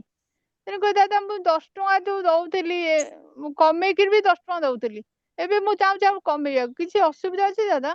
ଅସୁବିଧା ପୂର୍ଣ୍ଣ ମାତ୍ରାରେ ଅଛି। ଶୁଣନ୍ତୁ ମା, କମିବାର ଚିନ୍ତାଟା ହିଁ ବିପଦଜନକ। ଯୋଗ୍ୟତା ଆପଣଙ୍କ ଭିତରେ ଅଛି, ଆପଣ ଟିକେ ତାକୁ ସୁଇଚ ଅଫ୍ ସୁଇଚ ଦାଦା ଅଫ୍ ମୁଁ କରନ୍ତୁ। କିନ୍ତୁ ଶୁଣନ୍ତୁ, ଆପଣ ତ ଖାଲି ତରତର ହେଲେ ମୁଁ କଣ କରିବି? ଦାଦା ମୁଁ ଆଶା ରଖିଛି ମୁଁ ବଢିବି। ଦାଦା ମୁଁ ଆଶା ରଖିଛି ବଢିବି, ଯେତେବେଳେ ନିଶ୍ଚୟ ବଢେଇବି। ମୁଁ କଣ କହୁଛି ଶୁଣନ୍ତୁ କିନ୍ତୁ ମୁଁ ଆଜ୍ଞା, କାହାଠୁ ମାଗିକି ମୋର ଆଣିବି ଶୁଣନ୍ତୁ ଦାଦା, ଟିକେ ମୁଁ ଆଗ କାହାଠୁ ନ ମାଗିକି ଶୁଣି ଆଣି କରିବା। ସବୁ ତ କହିବେ ଆଉ। କୁହନ୍ତୁ ଦାଦା। ଆପଣଙ୍କୁ ସବୁଦିନେ ଯୋଉ ଆମର ରମାକାନ୍ତ ଭାଇ ବଢିଆ କଥାଟେ କହିଲେ ଯେ ଯାଜନ, ଆପଣ ପ୍ରତିଦିନ 10 ଜଣଙ୍କୁ ନୂଆ ନୂଆ ଲୋକଙ୍କୁ ଫୋନ କରନ୍ତୁ, କେମିତି ଅଛ କଣ ନାହିଁ ତାଙ୍କ ହାନିଲା ବୁଝିଲେ। ଆଉ ଆପଣ କି ଦୋକାନ କରିଥିଲେ କେଜାଣି ମୁଁ ଜାଣିନି, ଆପାତତଃ ଦୋକାନକୁ ଯିଏ ଆସିଲେ, ଆପଣ କାହାକୁ ଟିକେ ଲବଙ୍ଗ ଟିକେ ଦେବେ, କାହାକୁ ଗୁଜୁରାତି ଟିକେ ଦେବେ, କି ନହେଲେ ସାଦା ପାନ ଟିକେ ଦେବେ, ଏମିତି ମିଠା କଥା କହିବେ। ବସନ୍ତୁ ଆଜ୍ଞା ବସନ୍ତୁ, କହିଲେ କଣ ହେଇଛି, ତାଙ୍କୁ କଣ ନେବେ ଅଲଗା କଥା, ତାକୁ ଘର ବାଡି କଥା ବୁଝିବେ, କୋଉଠୁ ଆସିଛନ୍ତି, କୋଉ ଗାଁ କି କଣ। ଆପଣ ଲୋକ ସମ୍ପର୍କ ବଢାନ୍ତୁ। ଦାଦା ମୁଁ ଯାହା ହଁ କହିଲି ଦାଦା ଶୁଣନ୍ତୁ ଏଇଟା ମା, ବି ମୁଁ କରୁଥିଲି, କିନ୍ତୁ ମୋ ଦେହ 2 ବର୍ଷ ପୁରା କଣ୍ଟିନ୍ୟୁ ଖରାପ ହେଲା, ମାନେ ଜ୍ୱର ଉଠି ପାଇଲିନି, ସେଥିପାଇଁ ଦୋକାନ ପୁରା ଡାଉନ ହେଇଗଲା। ଆପଣ ଯାଇପାରିଲେନି, ଦୋକାନରେ ଆଉ ବସି ତେଣୁକରି ପାରିଲେନି। ଏବେ ହଁ ଏବେ ବି ବେଳ ଅଛି। ଆଜ୍ଞା ଆଜ୍ଞା ଆପଣ ମୋଟେ କସ୍ମିନ କାଳେ ଇଷ୍ଟଭୃତି କମେଇବା ଚିନ୍ତା ମୁଣ୍ଡରୁ ମାନେ ପୁରେଇ ଦିଅନ୍ତୁ ନାହିଁ, ତାକୁ ହଟେଇ ଦିଅନ୍ତୁ। ବରଂ ଯୋଉ ଭିକ୍ଷା କରିକି ବି କରନ୍ତୁ, ନୋ ପ୍ରୋବ୍ଲେମ, ଯଦି ପ୍ରକୃତରେ ନଥାଏ। ଖେଚେଡି ଖାଇକିରି ପଇସା ରଖିକିରି ଯଦି କିଛି ଚଳୁଛନ୍ତି, ନାଇଁ ସେଇଥିରୁ ଦାଦା ଦିଅନ୍ତୁ। ଶୁଣନ୍ତୁ, ଇଷ୍ଟଭୃତି ଦାଦା କମାନ୍ତୁ ମୋର ନାହିଁ। ଯେତିକି ଯୋଗ୍ୟତା ଅଛି ଅଭାବ ଦାଦା ଯখন ବଢେ ଦାଦା ଶୁଣନ୍ତୁ, ବଢେଇ ଚାଲନ୍ତୁ, ଆହୁରି ଦବା ପାଇଁ, ଅଧିକା ଦାଦା ବଢେଇବା ପାଇଁ ଚେଷ୍ଟା କରନ୍ତୁ। ବାସ୍ ଏତିକି କଥା ମୁଁ କହିଲି। ଆଉ ଆପଣ ଶୁଣୁନାହାନ୍ତି, ମୁଁ ଖାଲି ତାପରେ କହୁଛନ୍ତି, ମୁଁ କଣ କରିବି ନାଇଁ ନାଇଁ ନିରୁପାୟ। ନାଇଁ ଦାଦା ଶୁଣନ୍ତୁ ଦାଦା ଶୁଣନ୍ତୁ ମୋ କଥା ଟିକେ। ଦାଦା ଯେତେବେଳେ ଥିଲା ପଇସା, ସେତେବେଳେ କିଛି ଯାଉନଥିଲା, ଏବେ ନାହିଁ, କିନ୍ତୁ ଯେତେବେଳେ ମୁଁ ପଇସା ପଠେଇଲା ବେଳକୁ ଘରେ ବି ଡିଷ୍ଟର୍ବାନ୍ସ ହଉଛି ଦାଦା। ତେଣୁ ମୋର ଯଦି ଯୋଗ୍ୟତା ଅଛି, ମୋର 2 ଟଙ୍କା ଦବାର କି 5 ଟଙ୍କା ଦବାର, ମୋର ମାନେ ନିଜେ ଅର୍ଜନ କରିକି ଦେବାକୁ, ମୁଁ ଚାହୁଁଛି ସେତିକି ଦେବାକୁ ଦାଦା। କିଛି ଯଦି ଏଇଟା ଯଦି ମୋର ପାପ ହବ ଦାଦା, ଆଉ ଯାହା ହବ ଆଉ କଣ କରିବି ଦାଦା। ये विशेष रमाकांत भाई, ये काम नुह, ये ମା ବୁଝୁନାହାନ୍ତି। ମୁଁ କଣ କରିବି? ପାପ ପୁଣ୍ୟ ଏ ପଛ କଥା। କଣ ହେଇଛି କହିଲେ? ଆପଣଙ୍କର ଅସୁବିଧା କଣ ହେଇଛି କୁହନ୍ତୁ, ଶୁଣେ। ମୁଁ ଟିକେ ଇଆଡେ ଥିଲି। ଦାଦା ମୋ ଦୋକାନ ଆଜି ଚାଲୁଥିଲା ଦାଦା, ଟୋଟାଲ ବନ୍ଦ ଦାଦା। ହଁ ମୁଁ ଏବେ ଜାଣିଛି, ମାନେ ମତେ ଆଉ ଟଙ୍କାଟା ସେଟା ବି ମୋ କହିବା, ରୋଜଗାର ମତେ ନାହିଁ ଏବେ ଦାଦା। କହିବା ଦରକାର ନାହିଁ। ବନ୍ଦ ହେଇଯାଇଛି ଯେ ସବୁ ଜିନିଷ କଣ ସରିଯାଇଛି? କିଛି ଜିନିଷ ଅଛି ନା ନାଇଁ? ଦାଦା ମୁଁ ନାଇଁ ଦାଦା, ହଁ ଦାଦା ମୁଁ ଯୋଉ 10 ଟଙ୍କା ଆପଣ ଇଷ୍ଟଭୃତି ଦୋକାନ ଚଲେଇବେ କରୁଥିଲି, କି? ସେ ଦୋକାନ 10 ଚଲେଇଲେ, ଟଙ୍କା ଦବାର ବି ମୋ ଯୋଗ୍ୟ। ମୋ କଥା ଟିକେ ଶୁଣନ୍ତୁ। ସେଇ ଦୋକାନ ଚଲେଇବାକୁ ଚାହୁଁଛନ୍ତି ନା ଅଲଗା ବିଜନେସ କରିବାକୁ ଚାହୁଁଛନ୍ତି? ସେଇ ଦୋକାନ ଚଲେଇବାକୁ ଚାହୁଁଛନ୍ତି କି? ମୋ ଦେହ ଆଜ୍ଞା, ଆଜ୍ଞା ଆଜ୍ଞା ସେଇ ଦୋକାନ ଚଲେଇବାକୁ ଆଜ୍ଞା ଚାହୁଁଛନ୍ତି ତ? ହଁ, ଆପଣଙ୍କର ମାଲ କୋଉଠୁ ଆସେ? ଯୋଉ ଆଜ୍ଞା ଗୋଦାମ, ଯିଏ ହୋଲସେଲର, ଯିଏ ଗୋଦାମ ହେଲା, ଯିଏ ଗୋଦାମ କରି ଯାହାଠୁ ମାଲ ଆଣନ୍ତି, ତାଙ୍କୁ ଯାଇକି ରିକ୍ୱେଷ୍ଟ କରନ୍ତୁ ସେ ସୁବାସ ଭାଇ, ମୁଁ ଭାବୁଛି ଟିକେ ଆପଣ ମାନେ ପର୍ସନାଲ କଥା ହେଇଗଲେ ଭଲ ହବ, କାରଣ ଅଲଗା ମାନେ ଅପେକ୍ଷା କରିଛନ୍ତି, ତାଙ୍କର ଡେରି ହେଇଯାଉଛି। ବ୍ୟକ୍ତିଗତ ଭାବରେ ମୋ ସହିତ ଇଣ୍ଡିଭିଜୁଆଲି ଫୋନରେ ତାଙ୍କ ସହିତ କଥାବାର୍ତ୍ତା କଥା ହେବେ ଆଉ ହେଲା। ଏଠି ହଁ ଆଲୋଚନା ହଁ କର, ବହୁ ଏଇଟା ଲୋକ ମୋ ଅଛନ୍ତି। ସାଙ୍ଗେ କଥାବାର୍ତ୍ତା ହେବେ, ମୁଁ ଆପଣଙ୍କୁ ବତେଇଦେବି ହେଲା। ହଁ ବାସ ସରିଲା, ହଁ ଆଗେଇ ସରିଲା, ଆଉ ଚାଲନ୍ତୁ। କିଛି ଦରକାର ନାହିଁ। ନାଇଁ ଏବେ ଆଉ ସମୟ ନାହିଁ, ଆହୁରି ବହୁତ ଭାଇ ଓ ମା ମାନେ ଅଛନ୍ତି। ଏଇଟା ଆପଣଙ୍କର ବ୍ୟକ୍ତିଗତ ମ୍ୟାଟର, ଏଇଟା ଆପଣଙ୍କର ପର୍ସନାଲ ହଁ ମ୍ୟାଟର, ବାସ୍ ବାସ୍। ଏଇଟା ଆଉ ଏଇ ଡିଟେଲ କଥା ଆଲୋଚନା କରିବା ଠିକ ନୁହେଁ। ଠିକ ଅଛି। ଆଉ ଠିକ ଅଛି, ଆମେ ଆଗେଇବା। ଠିକ ଅଛି। ନେକ୍ସଟ ମୁରଲି ଦାସ, ମାନସୀ ଦାସ। ନାଇଁ ନାଇଁ ମୁରଲି ମାନସୀ ଦାସ ଦାସ। ଆଉ ଥରେ ଚାନ୍ସ ଦେଇଦେଲି। ହଁ ମାନସୀ ଜୟ ଦାସ ଗୁରୁ, କୁ ଦେବି। ହଁ ହଁ ଜୟ ଆଗେଇ ଗୁରୁ ଯାଅ। ଦାଦା, ଜୟ ଗୁରୁ। ଜୟ ଗୁରୁ ଦାଦା, ଜୟ ଗୁରୁ। ବହୁତ ଲୋକ ଅଛନ୍ତି। ଦାଦା, ହଁ ଦାଦା, ଏବେ ଗୋଟେ ମୁଁ ଶୁଣିଥିଲି ଏମିତି ସାଙ୍ଗମାନଙ୍କ ଭିତରେ ପ୍ରବଚନ, ମୁଁ ରହୁଛି ମହାରାଷ୍ଟ୍ରରେ, ସେମାନେ ଡିସ୍କସନ ଟି ହଉଥିଲା ଯେ ପେହେଲେ ଯୋଉ ये ପିରିୟଡ ଶିବ ଗଡ ଶିବଙ୍କୁ ଥିଲା, ମାନେ ଭଗବାନ ଶିବଙ୍କୁ ଥିଲା। ତାପରେ ଯେତେବେଳେ ପାର୍ବତୀ ତାଙ୍କର କଷ୍ଟ ନ ସହି ପାରିଲେ, ତାପରେ ପାର୍ବତୀ ନିଜ ଦେହକୁ ନେଇଗଲେ, ସେଇ ଦିନଠୁ ନାରୀ ମାନଙ୍କର ଆରମ୍ଭ ହେଲା। ଏଇଟା କେତେ ଦୂର ସତ? ଏଇ କଥାର ମାନେଟା କଣ ବୁଝିପାରୁଛନ୍ତି କି? ମୁଁ ଏଇଟା ବ୍ୟାଖ୍ୟା କଲି। ମାର୍କଣ୍ଡେୟ ପୁରାଣରେ କଥା ଲେଖା ହେଇଛି, ପରମ ପିତାଙ୍କର ପାଖରେ ସବୁ ହିଁ ଥିଲା। ଯେତେବେଳେ ପରମ ପିତାଙ୍କ ଶରୀରରୁ ପରମ ମାତା ସୃଷ୍ଟି ହେଲେ, ସେ ତାଙ୍କୁ ଅଭିଶାପ ଦେଲେ, ତାଙ୍କ ପାଖରେ ଦେଖାଗଲା। କଥା ହଉଛି, ମୁଁ କହିଲି ଯେତେବେଳେ ମଣିଷ ମେଲ ଥିଲା, ମେଲ ପରେ ଫିମେଲ ର ସୃଷ୍ଟି ହେଇଛି ହେଲା। ତେଣୁ ଥିଲା ସବୁ ଗୁଡାକ ଗୋଟେ ଜାଗାରେ ହିଁ, ବିଭିନ୍ନ ଭାବରେ କ୍ରମ ବିଭାଜନ ହେଲା ପରେ ଏଇଟା ହେଇଛି। ସୃଷ୍ଟିର ପ୍ରାଥମିକ ପର୍ଯ୍ୟାୟରେ ତ ନାହିଁ। ମାଙ୍କଡ ମାନଙ୍କର ତ ଦେଖା ଯାଉନି, କିନ୍ତୁ କେତେ ଗୁଡେ ମାମାଲ ବା ସ୍ତନ୍ୟପାୟୀ ପ୍ରାଣୀ ମାନଙ୍କର ଏଇଟା ଦେଖାଯାଏ। ଅଲଗା ଫିମେଲ ମାନଙ୍କର କଣ ଦେଖା ହୁଏ? ଛୋଟ ଛୋଟ ଜୀବ ମାନଙ୍କର ଦେଖା ହୁଏ ନା। କେତେ ଗୁଡେ ନିର୍ଦ୍ଦିଷ୍ଟ ସ୍ତନ୍ୟପାୟୀ ପ୍ରାଣୀ, ସବୁଠୁ ଡେଭଲପଡ ମାମାଲ୍ସ ବୋଲି ଯୋଉମାନଙ୍କୁ, ତାଙ୍କର ଦେଖା ହୁଏ। ତାମାନେ ଯେତେ କମ୍ପ୍ଲେକ୍ସ ହେଲା ସୃଷ୍ଟିର ପର୍ଯ୍ୟାୟ, ଯେତେ କମ୍ପ୍ଲେକ୍ସ ଆଡକୁ ଗତି କଲା, ସେତେବେଳେ ସୃଷ୍ଟି ଗୋଟେ ନୂଆ ନୂଆ ମେକାନିଜିମ ବା କୌଶଳ ବଢେଇ ଚାଲିଲା। ତାର ମାନେ ହଉଛି ଏଇଆ। ଶିବ ପାର୍ବତୀଙ୍କ ନାଁ ନିଅନ୍ତୁ, ଲକ୍ଷ୍ମୀ ନାରାୟଣଙ୍କର ନାଁ ନିଅନ୍ତୁ, ପରମପିତା ପରମ ମାତା କିଛି ବି ନା XYZ କାହା ବି ଦିଅନ୍ତୁ, ପୁରୁଷ ଆଉ ନାରୀ ପ୍ରଥମେ ପୁରୁଷର ଗର୍ଭରେ ହିଁ ସାଇତ ଥିଲା। ପୁରୁଷଠୁ ଗୋଟେ ବିଭାଜନ କ୍ରମେ ନାରୀର ଉତ୍ପତ୍ତି ହେଲା। ତେଣୁ ପୁରୁଷ ପାଖରେ ଆମେ ଅର୍ଦ୍ଧ ନାରୀଶ୍ୱର ବି ଦେଖୁ। ଶିବଙ୍କ ପାଖରେ ପାର୍ବତୀଙ୍କର ଯୋଉ ଅର୍ଦ୍ଧ ନାରୀଶ୍ୱର ବେଶଟା ବି ତାର ହିଁ ସୂଚନା। ପୁରୁଷ ପାଖରେ ଏକ୍ସ ଆଉ ୱାଇ କ୍ରୋମୋଜୋମ, ଏକ୍ସ ଟା ଫିମେଲ କ୍ରୋମୋଜୋମ, ୱାଇ ଟା ମେଲ କ୍ରୋମୋଜୋମ, ମେଲ୍ କ୍ରୋମ। ମାନେ ମେଲ ପାଇଁ କି ରେସ୍ପନ୍ସିବଲ। ସେମିତି ଫିମେଲ ପାଖରେ XX କ୍ରୋମୋଜୋମ। ତାମାନେ ପୁରୁଷ ପାଖରେ ପୁରୁଷତ୍ୱ ଓ ନାରୀତ୍ୱ ଉଭୟର ଗୁଣ ଥିଲା। ପର ସମୟରେ ତା ବିଭାଜିତ ହେଇ ନାରୀତ୍ୱକୁ ଗତି କଲା। ଏଇ ପ୍ରକାର ବୁଝିବା। ଆଜ୍ଞା ଆଜ୍ଞା, ଏଇଟା କ୍ଲିୟର ହେଲା। ଆଉ ଗୋଟେ ଅଛି, ଆପଣ କହୁଥିଲେ ଏବେ ଯେ ଓଡିଶା ନାଁ ଟା କେମିତି ହେଲା ଓଡ ଚଷା, ଗୋଟେ ସେ ବିଷୟରେ ଆଉ ଟିକେ କହିବା। ଶୁଣାଉନି, କଣ କହିଲେ? ଆପଣ କହୁଥିଲେ ଯେ ଓଡିଶା ନାଁ ଟା ଏଇଥିରୁ ହେଇଛି, ଓଡ ଚାଷ ବିଷୟରେ ଟିକେ ନାକୁ କହିଲେ। ହଁ, ଯେ ନା ଉଡ୍ର ଶବ୍ଦରୁ ଓଡିଶା। ଉଡ୍ର ହଉଛି କଣ ନା, ଓଡ କଣ, ଓଡ ଚଷା ବୋଲି ଆମର ଅଛି ଏମିତି ନା। ଓଡିଆ ଶବ୍ଦଟା କୋଉଠି ଆସିଲା? ଉଡ୍ରରୁ ଓଡ ଚଷାରୁ ଓଡିଆ। ଓଡ ଚଷା ମାନଙ୍କର ଦେଶ ହଉଛି ଓଡିଶା। ଏଠି କ୍ଷତ୍ରିୟ ଏ ସମସ୍ତେ ନଥିଲେ। ଓଡିଶାର ମୂଳତଃ ହିଁ ଆଦିବାସୀ ବା ମୂଳ ଅଧିବାସୀ, ନଟ ଆଦିବାସୀ, ଅଧିବାସୀ ଇନହାବିଟାଣ୍ଟ ମାନେ ହଉଛନ୍ତି ଚାଷ ଉପରେ ନିର୍ଭର କରୁଥିବା ଲୋକ ହେଲା। ତ ୟାର ଆଜ୍ଞା, ପୂର୍ବତନ ନାମ ଥିଲା କଳିଙ୍ଗ। yes, କଳିଙ୍ଗ ପରେ ତାର ନାଁ ଆସିଛି ଉଡ୍ର। ଉଡ୍ରରୁ ଓଡିଶା ପର ସମୟରେ ତାର ନାମିତ ହେଇଛି ହେଲା। ତ ଏଇଟା ଆଜ୍ଞା, କେମିତି ହେଇଛି ନା, ଚାଷା ମାନଙ୍କର ଗୋଷ୍ଠୀ, ଚଷା ମାନଙ୍କର ଗୋଷ୍ଠୀ ମାନଙ୍କର ସଂଖ୍ୟା ଓଡିଶାରେ ବହୁତ ଥିଲା। ତେଣୁ ସେଥିରୁ ଉଡ୍ର ସଂସ୍କୃତ ଉଡ୍ରରୁ ଅପଭ୍ରଂଶ ଓଡ। ସେଥିପାଇଁ ଆମେ ଓଡ ଚଷା ବୋଲି କହୁ। ଓଡ ଚଷା ମାନଙ୍କୁ ଆପଣ ନୟାଗଡର ବିଭିନ୍ନ ପ୍ରାନ୍ତ, କାରଣ ସମ୍ବଲପୁର ଟା ଆସୁନି ଏଥିରେ, ସେଟା ଅଲଗା ଥିଲା। କୁଶଳ ନାମରେ ସିଏ ଅଲଗା, ସେଟା ଓଡିଶା ପାର୍ଟରେ ନଥିଲା, ବୁଝୁଛନ୍ତି? ସେ ଆଜ୍ଞା, ଏଇପଟେ ଥିଲା। ଏଇପଟର ଯୋଉ ବେଲ୍ଟ ଆପଣଙ୍କର ମଧ୍ୟ ଓଡିଶା ଆଉ ପୂର୍ବ ଓଡିଶାର କିଛି ବେଲ୍ଟ ଯୋଉଟା, ସେଇଥିରେ ଓଡ ଚଷା ମାନଙ୍କର ସ୍ଥାନଟା ଥିଲା। ବହୁ ପରିମାଣର ସେମାନେ ଥିଲେ। ସେଇଟାକୁ ଉଡ୍ର ସଂସ୍କୃତି ବୋଲି କୁହାଯାଉଥିଲା। ସେଇଥିରୁ ଆଜ୍ଞା, ଓଡିଆ ଲୋକମାନଙ୍କର ନେମିଂ ହେଇଛି। ଆଜ୍ଞା। ଆଉ ଗୋଟେ କ୍ୱେଶ୍ଚିନ୍ ଅଛି, ଯେମିତି ଆମେ ଏଇଟା ଧରିତ୍ରୀ ପୂଜା ବୋଲି କହୁଛୁ, ଯେହେତୁ ଓଡିଶାରେ ସେଟା ପାଳନ କରାଯାଉଛି, କିନ୍ତୁ ମହାରାଷ୍ଟ୍ରରେ ଏଗୁଡାକ ପାଳନ କରାଯାଉ ନାହିଁ। ଏମିତି ନାଇଁ, ଦିୱାଳୀ ସେମିତି ଅଛି, ମହାରାଷ୍ଟ୍ରରେ ଅନେକ ପର୍ବ ପାଳନ ହଉଛି, କଣ ଓଡିଶାରେ ହଉଛି କି? ନାଇଁ, ସେମିତି ନା ହବନି। ହଉନି କିନ୍ତୁ, କାରଣ ମୁଁ କହିଲି ନା, ଓକେ, ଭାରତ ଗୋଟେ ବହୁତ ବଡ ଦେଶ। ଆଉ ଭାରତରେ ବିଭିନ୍ନ ରାଜା ମାନେ ବିଭିନ୍ନ ସମୟରେ ଶାସନ କରିଛନ୍ତି। ଭାରତର ଇତିହାସ ଟା ଦେଖିଲେ ଆପଣ ଜାଣିପାରିବେ ଯେ କାହିଁକି ଭାରତରେ ଏତେ ବିଭିନ୍ନତା। जोटा कि पृथ्वी अलगा कौन सी देश रे नाही। प्रथम कथा कि भारत बहुत बड़ देश थिला। अखंड भारत कहले आपणकर अफगानिस्तान, पाकिस्तान, म्यांमार जोड़ा ब्रह्म देश थिला, आपणकर बांग्लादेश, भूटान, नेपाल, ये सब गुड़ाक अखंड भारतर पार्ट ना। तो केते बड़ देश आपण चिंता करूचंती। तो सबुर पुणी निजस्व महाजनपद थिला। आपण भारतर हिस्ट्रीटा जदि पढ़िबे जानि परिबे, जोटा कि अलगा माने अलगा पृथ्वीर देश मानकर नाही। काहेकि चाइना रे गोटिए भाषा हैला, काहेकि ब्रिटिशर्स मान सब गोटे गोटे ताकर अच्छी कारण अच्छी।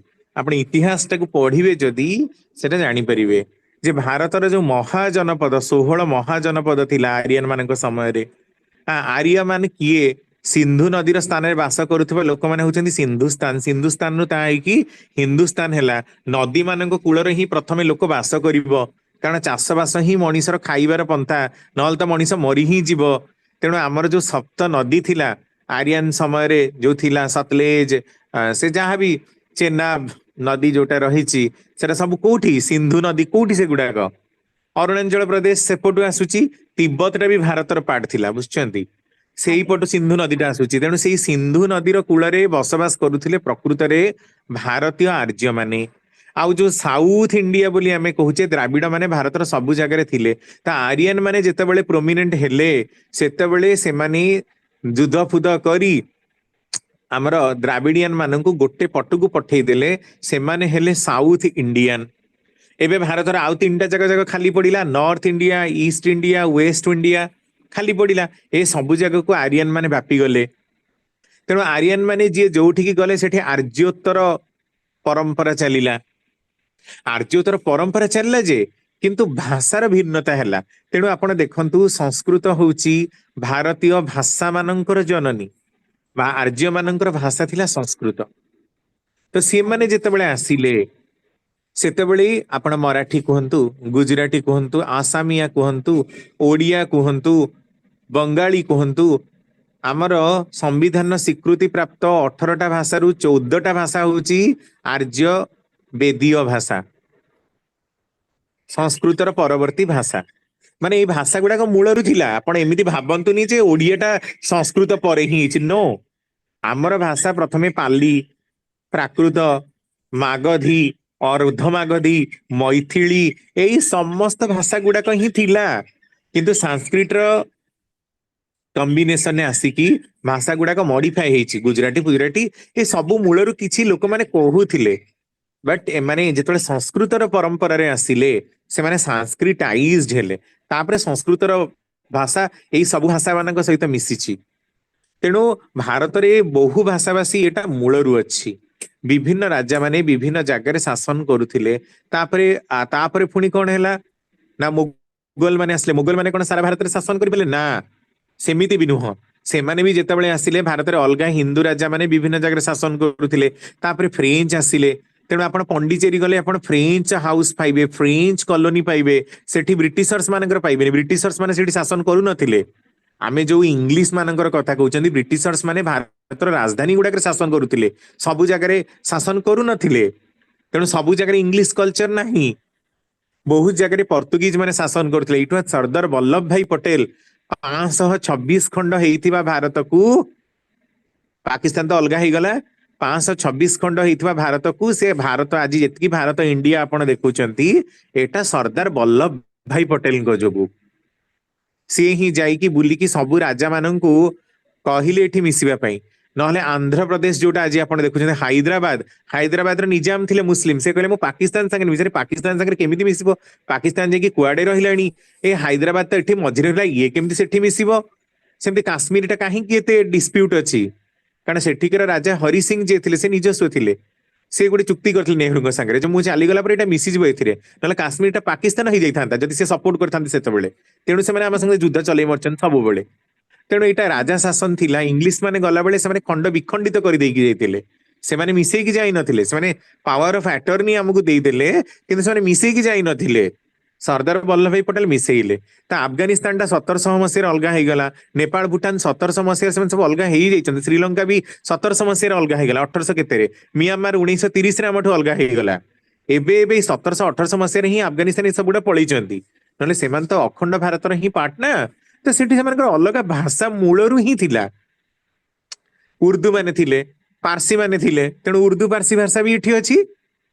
ଇରାନରୁ ଲୋକ ପାରସ୍ୟରୁ ଆସିଥିଲେ, ପାରସ୍ୟ ଇରାନର ପୂର୍ବ ନାଁଟା, ଆରିଆନ ମାନେ ଆସିଥିଲେ, ତେଣୁ ତାଙ୍କ ଭାଷାଟା ବି ଆମର ଏଠି। ତାଜମହଲଟା ବି ଆପଣ ଦେଖନ୍ତୁ, ମୋଗଲ ମାନେ କୋଉଠୁ ଆସିଛନ୍ତି? ସେ ଆଫଗାନିସ୍ତାନରୁ ହିଁ ଆସିଛନ୍ତି। ସେମାନେ କୋଉଠୁ ଆସିଛନ୍ତି? କାନ୍ଦାହାର, ଗାନ୍ଧାରୀ, 5000 ବର୍ଷ ପୂର୍ବେ।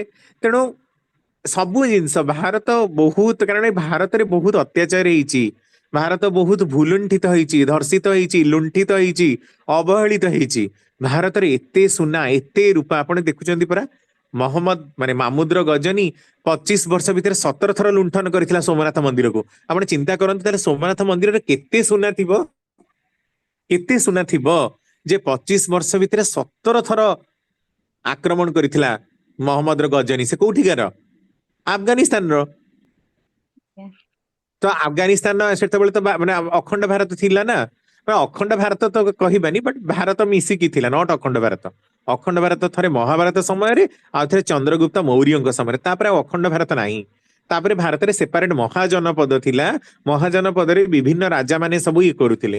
ତ ଆଫଗାନିସ୍ତାନଟା ବି ବାରମ୍ବାର କି ଆଟାକ ହେଇଛି, ପାକିସ୍ତାନ ଦେଇକି ଗ୍ରୀସର ଆଲେକଜାଣ୍ଡାର ସେମାନେ ଆସିଛନ୍ତି, ବହୁ ଭାବରେ ସେମାନେ ମାନେ ହେଇଛନ୍ତି। ତେଣୁ ବିଭିନ୍ନ କଲଚରଟା ପଳେଇ ଆସିଛି ଭାରତକୁ ହେଲା। ତେଣୁ ଭାରତ ମୂଳରୁ ହିଁ ବହୁତ କଲଚର ଦେଶ, ଆଜି ନୁହଁ, ଆଜି ସେଠିକି ଆସିନି। କିନ୍ତୁ ଅଲଗା ଜାଗା ଗୁଡାକ କଣ ନା, ସେଠି ସବୁ ଗୋଟିଏ ତାଙ୍କର ସେଠି ଅଲଗା ଭାଷା ଗୁଡାକର ଏତେ ଡେଭଲପମେଣ୍ଟ ବି ନଥିଲା। ଭାରତୀୟ ଭାଷା ଯେତେ ସମୃଦ୍ଧ, ତାହା ପୃଥିବୀର ଅଲଗା କୌଣସି ଭାଷା ସେତିକି ସମୃଦ୍ଧ ନୁହଁ। ଇଂଲିଶ ତ ମାତ୍ର 1500 ମସିହାରେ ତିଆରି ହେଇଥିବା ଭାଷା ନା। ଆଜ୍ଞା ଇଂଲିଶ ଭାଷାର କୌଣସି ନିଜତ୍ୱ ନାହିଁ। ସେଟା ଗ୍ରୀକ, ସେଟା ସ୍ପେନ, ସେଟା ଫ୍ରେଞ୍ଚ, ଏଇମାନଙ୍କର ମିଳିତ ଭାଷା ହେଲା ଇଂଲିଶ। ଇଂଲିଶର ନିଜସ୍ୱ ଭାଷା କାହିଁ? ଇଂଲିଶ କୌଣସି ନାହିଁ। ନିଜସ୍ୱ ଭାଷା ନୁହେଁ, କିନ୍ତୁ ଭାରତୀୟ ଭାଷା ଅରିଜିନାଲ। ତେଣୁ ଭାରତରେ ମୂଳରୁ ହିଁ ବହୁ ଭାଷାଭାଷୀ ଅଛନ୍ତି। ଆଜ୍ଞା ଜାଣିପାରିଲେ? ଆଜ୍ଞା ଆଜ୍ଞା। ଜୟ ଗୁରୁ, ହଁ, ଥ୍ୟାଙ୍କ ୟୁ ସୋ ମଚ୍। ଜୟ ଗୁରୁ। ଜୟ ଗୁରୁ। ତାପରେ ଶର୍ମିଳା ପ୍ରଧାନ, ଶର୍ମିଳା ପ୍ରଧାନ, ଜୟଗୁରୁ ଦାଦା। ଶର୍ମିଳା ପ୍ରଧାନ, ଜୟଗୁରୁ। ଜୟଗୁରୁ, ସମସ୍ତଙ୍କୁ ମୋର ଜୟଗୁରୁ। ମୋର କୋଶ୍ଚିନ୍ ଥିଲା ଦାଦା, ଏ ଯୋଉ ପ୍ରଥମ ଯୋଉ ରଜ ଦର୍ଶନ ଯୋଉ କିଛି ତ୍ରୁଟି ରହିଲେ ତ ତାର ସେ ଦୋଷଟା ଗୋଟେ ନାରୀ ପ୍ରତି ଲାଗେ, ତ ତାର ହଁ, ପ୍ରତିକାର କରିବା କଥା ଆପଣ କହିଲେ। ତ ଅତି ସପୋଜ ପ୍ରତିକାର ସବୁ ଶାସ୍ତ୍ରରେ ବର୍ଣ୍ଣନା ରହିଛି, ଆପଣ ପାଞ୍ଜିରେ ଦେଖିଲେ ପାଇବେ। ଧରକର ଆଜି ଜଣଙ୍କର ରଜ ଦର୍ଶନ ହଉଛି, କୋଉ ସମୟରେ ହେଲା, ସେ ସମୟରେ ଗଣ୍ଡ ଦୋଷ ଲାଗିଛି କି ନା, ଅତି ଗଣ୍ଡ ଯୋଗ, ଗଣ୍ଡ ଯୋଗ ସବୁ ରହିଲେ ତିଳ କାଞ୍ଚନ ଦାନ କରିବ, ଆଉ କଣ ଦାନ କରିବ, ଏମିତି ସବୁ ଲେଖା ହେଇଛି। ସେଟା ପାଞ୍ଜିରୁ ଦେଖିଲେ ଜଣା ପଡିବ। କିନ୍ତୁ ହଁ ଏସବୁର ଆବଶ୍ୟକତା ନାହିଁ। ଠାକୁରଙ୍କୁ ଧରି ଯଦି କେହି ଚାଲେ ହଁ ନିର୍ଦ୍ଦିଷ୍ଟ ସେ ଭାବରେ, କୋଶ୍ଚିନ୍ ମୋର ଏତେ ସେଇଟା ସବୁ ଥିଲା। ପ୍ରତିକାର କରିବାର, ହଁ, ପ୍ରତିକାର କରିବାର ଆବଶ୍ୟକତା ନାହିଁ। କିନ୍ତୁ ଗୋଟେ କଥା ମନେ ରଖନ୍ତୁ, ନକ୍ଷତ୍ର ଅନୁସାରେ, ସ୍ଥିତି ଅନୁସାରେ ଯାହା ଫଳ ଫଳିବାର କଥା ନିଶ୍ଚିନ୍ତ ଫଳିବ। କାରଣ ଗ୍ରହ ନକ୍ଷତ୍ରର ସ୍ଥିତି ଅନୁସାରେ ଆମେ କର୍ମଫଳ ଭୋଗୁ।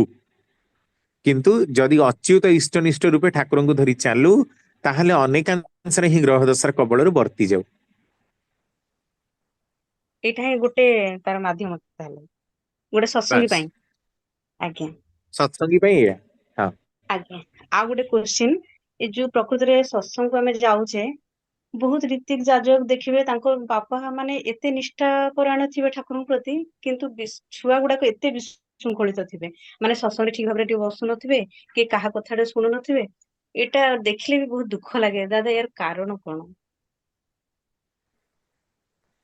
ତ ଅନେକ ଥର ଆଗରୁ ବୋଧେ ପ୍ରଜନନ ଶୁଦ୍ଧି ବିଷୟରେ ହଜାର ହଜାର ଏପିସୋଡ ବୋଧେ ହେଇଗଲାଣି।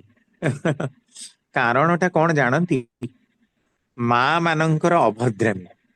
ଏଇଆ କହିଲେ ମା ମାନେ ମୋ ଉପରେ ରାଗିବେ, ଆଜି ରଜ କହିବା କଥା ନୁହେଁ। ମୁଁ ବହୁତ ରୀତିକ ମାନଙ୍କ ଇଏକୁ ଯାଏ, ସେମାନେ କହନ୍ତି ମା ମାନେ ହଉଛନ୍ତି ପକ୍କା ବଦମାସ। ବଦମାସ ମାନେ କଣ ନା, ସ୍ୱେଚ୍ଛାଚାରୀ। ପିଲାମାନଙ୍କୁ ବାପା ମାନଙ୍କଠୁ ଦୂରୀକରଣ କରି, ବାପାର ସଂସ୍କୃତିରୁ ଦୂରୀକରଣ କରି ମା ନିଜସ୍ୱ ସଂସ୍କାରରେ ବଢିବାକୁ ଚାହେଁ। ତେଣୁ ମା ଯୋଉଠି ବାପାର କଥା ଶୁଣେ ନା, ବହୁତ ଝିଅ ସେୟା ନା। ଆମେ ଅନେକ ବାହାଘର ହେଇଛୁ, ଅନେଷ୍ଟ କଥା, ଆପଣ ଯେକୌଣସି ଗୁରୁ ଭାଇଙ୍କୁ ପଚାରନ୍ତୁ, ତାଙ୍କର ମନ ମୁତାବିକ ସ୍ତ୍ରୀ କଣ ତାଙ୍କୁ ମିଳିଛନ୍ତି? ନାଇଁ। କିନ୍ତୁ ବାଧ୍ୟବାଧକତାରେ ବାହାଘର ହେଇଛୁ, କାରଣ ମିଳୁନି। This is very honest truth.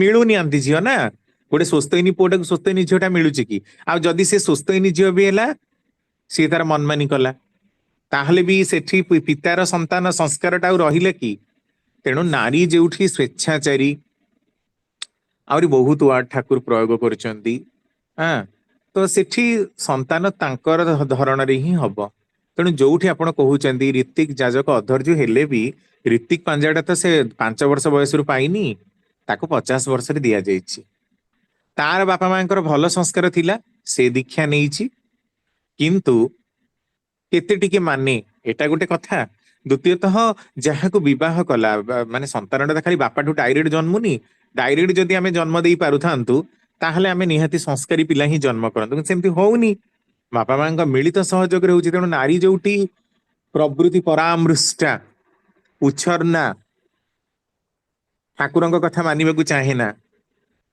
दी ओली प्रार्थना करिबनी सी तार सकाळ 9टा 10टा रे मन इच्छा उठिबो प्रार्थना करिया कहले मानिबनी मन इच्छा ड्रेस पिंधिबो मन इच्छा खाइबो मन इच्छा सकाळ उठिबो ता माने कोन तार पुरुषटा हुए तो ठाकुरଙ୍କୁ नेइची से हुए तो राति 4टा रे उठे नाम ध्यान करे इष्टवृत्ति परायण हुए किंतु पिला तो देखुची मो माटा सोईची अच्छा पुणी देखिबाकू मिले माँ हुए तो संस्कारी किंतु बापा संस्कारी नुहे से प्रार्थना करिवेनी से मन इच्छा खाइबे सेमती बहुत जगह माँ माने पियाज रसुण खाउचंदी भी भाई माने बाहागर होउचंदी बाध्य कारण मिलुनी आ बापा मांकर फोर्स गोटे निर्दिष्ट बयस गला पर भी बाहागर हबनी तेणु आम बाध्य होइकी गोटे पियाज रसुण खाइबा झीटा को आनिलु सी एबे कहला मु माछ मांस भी खाइबी झगड़ा झटी कला कौन करबा घर तो माड़ पिटी हो परिबानी देखा एबे पिला माने भी सेई ट्रेंड रे पड़ले पियाज रसुण रो लोभ लागी गला पिला माने सेई ट्रेंड रे पड़िले तेणु आपण जो क्वेश्चन टा करूचंती एटा हला संस्कार संस्कार माने कोन सम्यक रूप रे करणीय जाहा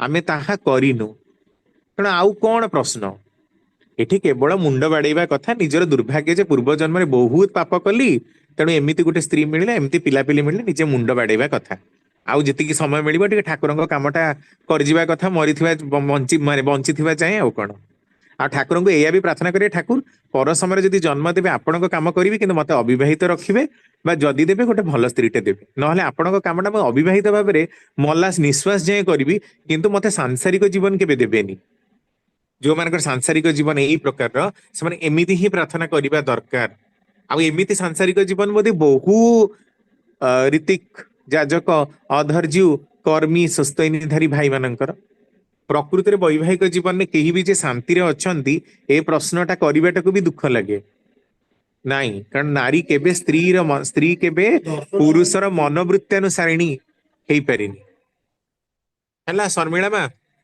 ऑन करंतु आपण बंद कर दैछथि ऑन करंतु आज्ञा शर्मिला दादा हां आज्ञा आ गोटे क्वेश्चन मोर थिला जे आमे तो परिवार भितरे रहचे ठाकुर को बुझीचे किंतु आमे निष्ठापर भाबरे करूचे किंतु आम परिवार भितरे रहले माने बापा माँ छाड़ी भाई भौणी रहले अन्य सब संपर्क रहले तो से माने बुझु नाहांती तो ठाकुर भावधाराटा को ना माने बुझी तांको बेनी जते भी नहीं ना आज्ञा से माने बुझी बेनी तांको कहि कि भी हमर किछ लाभ नाही आमे हमर करिबा काहे की बुझिबेनी तार कारण भी अछि कारण बापा माँ एका मुहूर्त रे से एका प्रकार मनोवृत्ति नहीं पिला को जन्म देना किए डाक्टर हैला बेले कि आज्ञा इंजीनियर किए केम्पा किए छोटा तेणु समस्ते समान हेबेनी कि समस्ते बुझिबेनी भी जहार आत्मा जेतिकी उन्नत ହେଇଛି से सेई प्रकार करिजिबो आ बुझिबो तेणु आमे अजथारे एते हेडाक नबा दरकार नै हमर काम कहिया कथा आमे कहिबा जा इच्छा पाइले कर नहले जाओ आमे किंतु हमर करिवु एईटाको रखंतु सेमान प्रति लागिबा दरकार नै ताले नै कि ना ना जे बेसी फोर्स करंतुनी कहिबा ठाकुरଙ୍କ एटा प्रार्थना कर ये कर आमे कहिबा जदि तार विश्वास थिबो जदि तार सेतिकी माने पूर्व जन्मर सौभाग्य थिबो से ठाकुरଙ୍କ काम स्वतः करिवो कहि कहि कि कोन ठाकुरଙ୍କ काम करे जाय ठाकुरଙ୍କ ना काम कोन कोनोसी भी काम कोई कोई के करा हुए ना मनीष स्वतः आग्रह रे करे आज्ञा हाँ से परिवार भितर से जिनसटा होउची ना भारी कष्ट भी लागे माने ए जिनस गुडाक काने डीपी वर्क तो भी देखंतु आमे बाहर जाई के करबा किंतु घरटा जदी हमर सजाडी न होईची तो सेटे बेसी दुख ना आमे लागे कोन करि तो परिबा से मा हाँ घरटाकू सजाड़िबा जेतेबेले घरटा मो आयत्तरे मोर जे ननंद मोर देढसुर मोर जे सासू से माने कोन मोठू जन्म से ना माने ना तांको बापांकुर जन्म मो आसीबार ढेर पूर्वरु से माने आछंती तो मु तांको सजाड़ी दे बोली काहे की भाबुची आज्ञा जोठी मोर हाथ अछि सेठी मु करि परिबी अलगा माने को मु कहि परिबी କିନ୍ତୁ କରେଇ ପାରିବିନି। ଆଜ୍ଞା ଆଉ ଯଦି କରେଇଲି ହୁଏତ ମୋ ପ୍ରେଜେନ୍ସ ରେ ଆପଣ ଆଜି ଇଷ୍ଟପତିଟା ଦେଲେ, କାଲି ଆପଣ ଘରକୁ ଯିବେ ଆପଣ ଦେବେନି, ମୁଁ କଣ କରିବି? ତେଣୁ ଏଇଟା ହଁ ଆପଣଙ୍କ ସେଇଟା ନିଜସ୍ୱ ସତ। ସଂସ୍କାର, ଆପଣ କରିବେ କି ନ କରିବେ ସେଟା ଆପଣଙ୍କର ମାନେ ପୂର୍ବ ଜନ୍ମର ସୌଭାଗ୍ୟ ଉପରେ ନିର୍ଭର କରେ। କିନ୍ତୁ ଭାବୁଛି ଚେଷ୍ଟା ଟା ଜାରି ରଖିବା ଦରକାର, କାହିଁକି ନା ଡିପିଆର ବି ତ ସେ ଜିନିଷଟା କୁହା ହଉଛି କେଜାଳେ ହଁ ମାନେ କେତେବେଳେ ତାଙ୍କର ଜାରି ମଧ୍ୟ ରଖନ୍ତୁ, କହି ଚାଲନ୍ତୁ, ଧୀର ପାଣି ପଥର କାଟେ ବୋଲି। ଯଦି ହୁଁ ତାଙ୍କର ସେତିକି ଥିବ ତାହେଲେ ସେମାନେ ନିଶ୍ଚିତ ହଁ ରୂପରେ ପରିବର୍ତ୍ତନ ହେବେ, ଆପଣ କହି ଚାଲନ୍ତୁ। ଆଜ୍ଞା ହେଲା ଦାଦା। ହଁ, ଠିକ ଅଛି, ଆମେ ନେକ୍ସଟ କ୍ୱେଶ୍ଚିନ୍ ଯିବା। ରୀତା ବେହେରା ମା, ରୀତା ବେହେରା। ଜୟ ଗୁରୁ ଦାଦା। ଜୟ। ଦାଦା ଯୋଉ ହଁ ଦାଦା ଯୋଉ ଆଜି ତ ରଜ, ସବୁ ଠାକୁରାଣୀଙ୍କ ଫଟୋକୁ ନେଉଟେଇକି ରଖାଯାଏ। ଆମେ ଯୋଉ ଆମ ବଡ ମାଙ୍କର ଫଟୋକୁ ନେଉଟିକି ବି ରଖାଯିବ ନା କଣ? ଓହୋ, ଲକ୍ଷ୍ମୀ ମାଙ୍କର ଯେମିତି, ଲକ୍ଷ୍ମୀଙ୍କର ଯେମିତି ରଖିବାର ସେମିତି। ହଁ ଯଦି ଆପଣ ଲକ୍ଷ୍ମୀ ଜ୍ଞାନ କରୁଛନ୍ତି ହଁ ଲେଉଟେଇକି ରଖିଲେ ହଁ କିଛି ଅସୁବିଧା ନାହିଁ। କିଛି ଅସୁବିଧା ନାହିଁ, ହଁ ରଖିପାରିବେ। ଦାଦା ନାରୀ ମାନେ ପୂଜା କରିପାରିବେ ନାହିଁ, ମନା ହଉଛି ସ୍ତ୍ରୀ ଲୋକମାନେ ହଁ ଠାକୁର ପୂଜା ମନା, କରିବେନି। ନାରୀ ପୂଜା ଏମିତି କରିବେ ତାପରେ ନାହିଁ, ଠାକୁର ଏଟା ପୂଜା କରିବେନି। ତା ମାନେ ହଉଛି ଏଇ 4 ଦିନ ଯେମିତି ଆପଣ ମାନୁଛନ୍ତି ସେମିତି ପିରିୟଡ ଟାଇମ ରେ ମଧ୍ୟ ରେଷ୍ଟ୍ରିକ୍ଟ ହେଇକି ରହିବେ, ତାର ସିମ୍ବଲିକ ରିପ୍ରେଜେଣ୍ଟେସନ ଟା ଏଇଆ। ହଉ, ମହାଲକ୍ଷ୍ମୀଙ୍କ ବୁଡ ଦିନ, ଯୋଉ ଦିନ ମୁଣ୍ଡ ଧୋଇକି ସବୁ ହଁ ସଫାସୁତୁରା ମୁଣ୍ଡ ହେଇକି ଧୋଇକି ଘର ପୂଜା ଫର ଇଏ କରିବେ ଆଉ କରିକି ହଁ ପୂଜା କରିହବ। ହଁ ହଁ ହଉ ଦାଦା ହଉ। ଆଜ୍ଞା ଠିକ ଅଛି। ଆଉ ନେକ୍ସଟ ମାମି ସାହୁ ମା, ମାମି ସାହୁ ମା।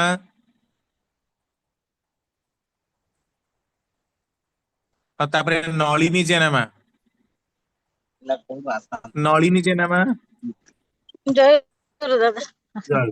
ହାତରେ କରିଥିଲି କଟିଗଲାଣି ତ, ସେ କଟିଗଲା ଲାଷ୍ଟ ହାତରେ କଲି। ଦାଦା ତ ଗୋଟେ ପ୍ରଶ୍ନ ଟିକେ ବୁଝିବା ପାଇଁ ଚାହୁଁଛନ୍ତି, ଯୋଉ ସଂସ୍ଥାପନା ଆଉ ସ୍ଥାପନା ଭିତରେ କଣ ଡିଫରେନ୍ସ ଟିକେ କହିବେ? ସ୍ଥାପନା ମାନେ ଜଷ୍ଟ ଖାଲି ସ୍ଥାପିତ କରିବା। ସଂସ୍ଥାପନା ମାନେ ତାର କେୟାର ନବା, ସମ୍ୟକ ରୂପରେ ସ୍ଥାପନ କରିବା। ସଂସ୍ଥାପନା ମାନେ ମୁଁ ଏଠି ଗଲି ଗୋଟେ ନିର୍ମାଣ ଫଳକ ଲଗେଇଦେଲି ବ୍ରିଜ ହବ, ସେଇଟା ହେଲା ସ୍ଥାପନା କରିବା। ବ୍ରିଜ ଟାକୁ ହେଇଗଲା, କିନ୍ତୁ ବ୍ରିଜ ର ମେଣ୍ଟେନାନ୍ସ ତମେ ଦେଖୁଛ? ଯଦି ମେଣ୍ଟେନାନ୍ସ ଦେଖିବ, ତାର ମାନେ ପ୍ରପର କେୟାର ନବ, ତାହେଲେ ସେଟା ହବ ସଂସ୍ଥାପନା। ଭଲ ଯୋଉଠି ରହିଛି, ଭଲ ରୂପରେ କରିବା ଯୋଉଠି ରହିଛି, ଭଲକୁ ଉଦ୍ଧାର କରିବା ଯୋଉଠି ରହିଛି, ସମ୍ୟକ ରୂପରେ ସ୍ଥାପନା ହେଲେ ସେଟା ସଂସ୍ଥାପନା ହେଲା। ସ୍ଥାପନ ଆଜ୍ଞା ମାନେ ଜଷ୍ଟ ଖାଲି ସ୍ଥାପନ କରିଦେଇ ପଳେଇ ଆସିବା, କିଛି ଦାୟିତ୍ୱ ଫାଇତ୍ୱ କିଛି ଆଉ ବୁଝିବାର ନାହିଁ। ସେ ଭାଙ୍ଗୁ ଭୁଷୁଡୁ ଯାହା କରୁଛି କରୁ। ଆଚ୍ଛା ଆଚ୍ଛା, ସ୍ଥାପନା। ଆଜ୍ଞା ଆଜ୍ଞା।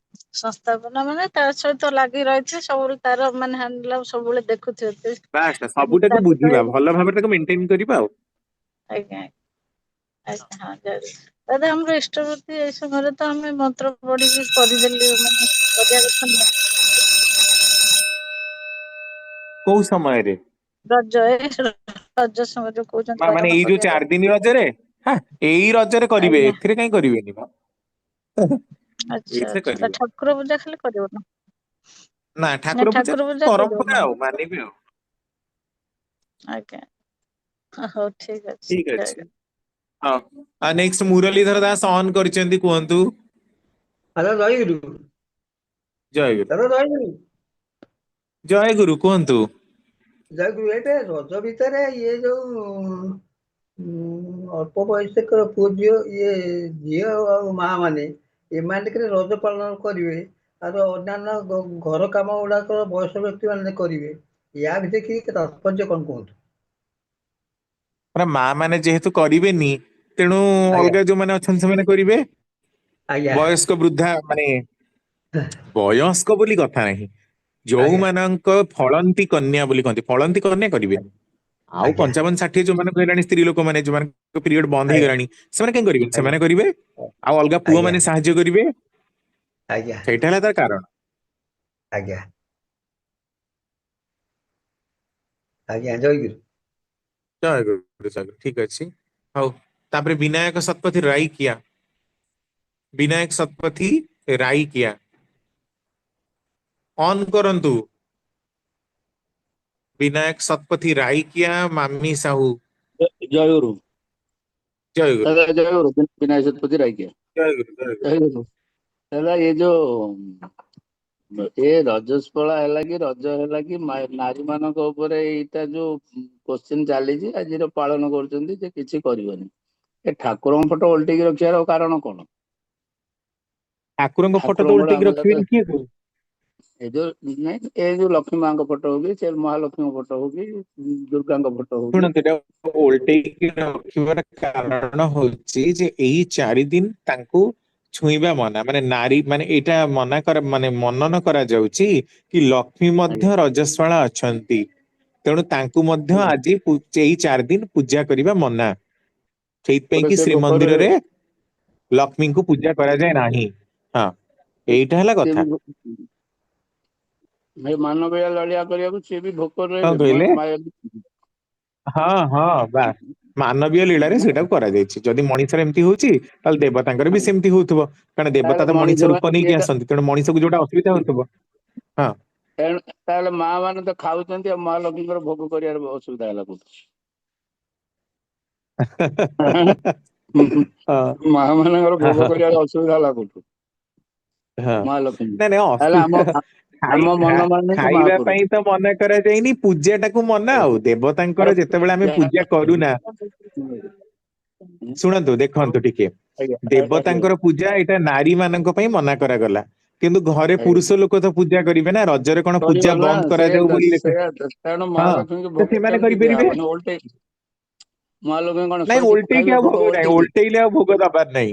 ଓଲଟେଇଲେ ସେଇଆ ତ ଭୋଗ ଦବାର ନାହିଁ। ସେଇଆ ତ କଥାଟା ସେଇଆ ତେଣୁ ହଁ, ସେଇଟା କେମିତି ହବ? ନାଇଁ, ଯଦି ଶୁଣନ୍ତୁ, ଯଦି ପୁରୁଷ ଲୋକ ପୂଜା କରୁଛନ୍ତି ତାହେଲେ ଆଜ୍ଞା ସେମାନେ ଭୋଗ ଦେଇପାରିବେ। ଆଜ୍ଞା, ଏ ଓଲଟେଇବା ରକ୍ଷା ଟା ମୁଁ ଭାବେ ଗୋଟେ ବାହୁଲ୍ୟ ଖାଲି। ଆମେ କରୁନୁ କିଛି, ମହାପ୍ରଭୁ ମଧ୍ୟ ଆମ ସାଥିରେ ନ କରିକି ଭୋକରେ ଶୁଅ। ଆମେ ହଁ ଖାଇକି ବାସ୍। ମାଲାମାଲ ଆମେ ଖାଇକି ହଁ ମାଲାମାଲ କିନ୍ତୁ ତମେ ଭୋକରେ ଶୁଅ। ନାଇଁ ଦାଦା ଏଇଆ ନା ହଁ ଆଉ କଣ? ହଁ ଦାଦା ଆହୁରି ହଁ। କହୁଛନ୍ତି ଫୁଲ ବି ଗୁନ୍ଥି ପାରିବେନି, ଫୁଲ ଆଣିଲେ ପୁଣି ମହାପ୍ରଭୁ ମନା। ଯଦି ଫୁଲ ମା ମାନେ ତୋଳିଦେଲେ ତାହେଲେ ସେଟା ମାରା ହେଇଗଲା। ମା ହଁ, ମାନେ ଶୁଣନ୍ତୁ, ଫଳ ମାରା ଧରିକି ମାନେ ମାରା ମାନେ କଣ କି ପିରିୟଡ ସମୟରେ ଆଜ୍ଞା ଯେମିତି ଆମେ ଅଶୌଚ ପିରିୟଡ ଥାଉ। ସମୟରେ ଆଜ୍ଞା ହଁ, ତ ଏଇଟା ହେଲା ତାର ସିମ୍ବଲ ପରା।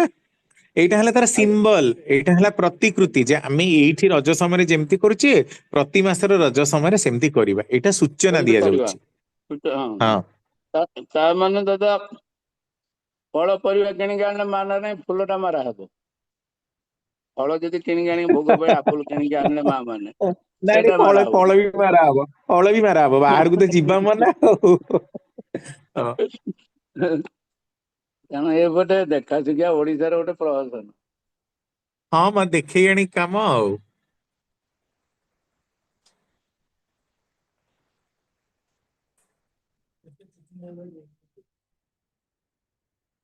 ଠିକ ଅଛି ସୁଭାଷ ଭାଇ, ସବୁ ସରିଲା କ୍ୱେଶ୍ଚିନ୍।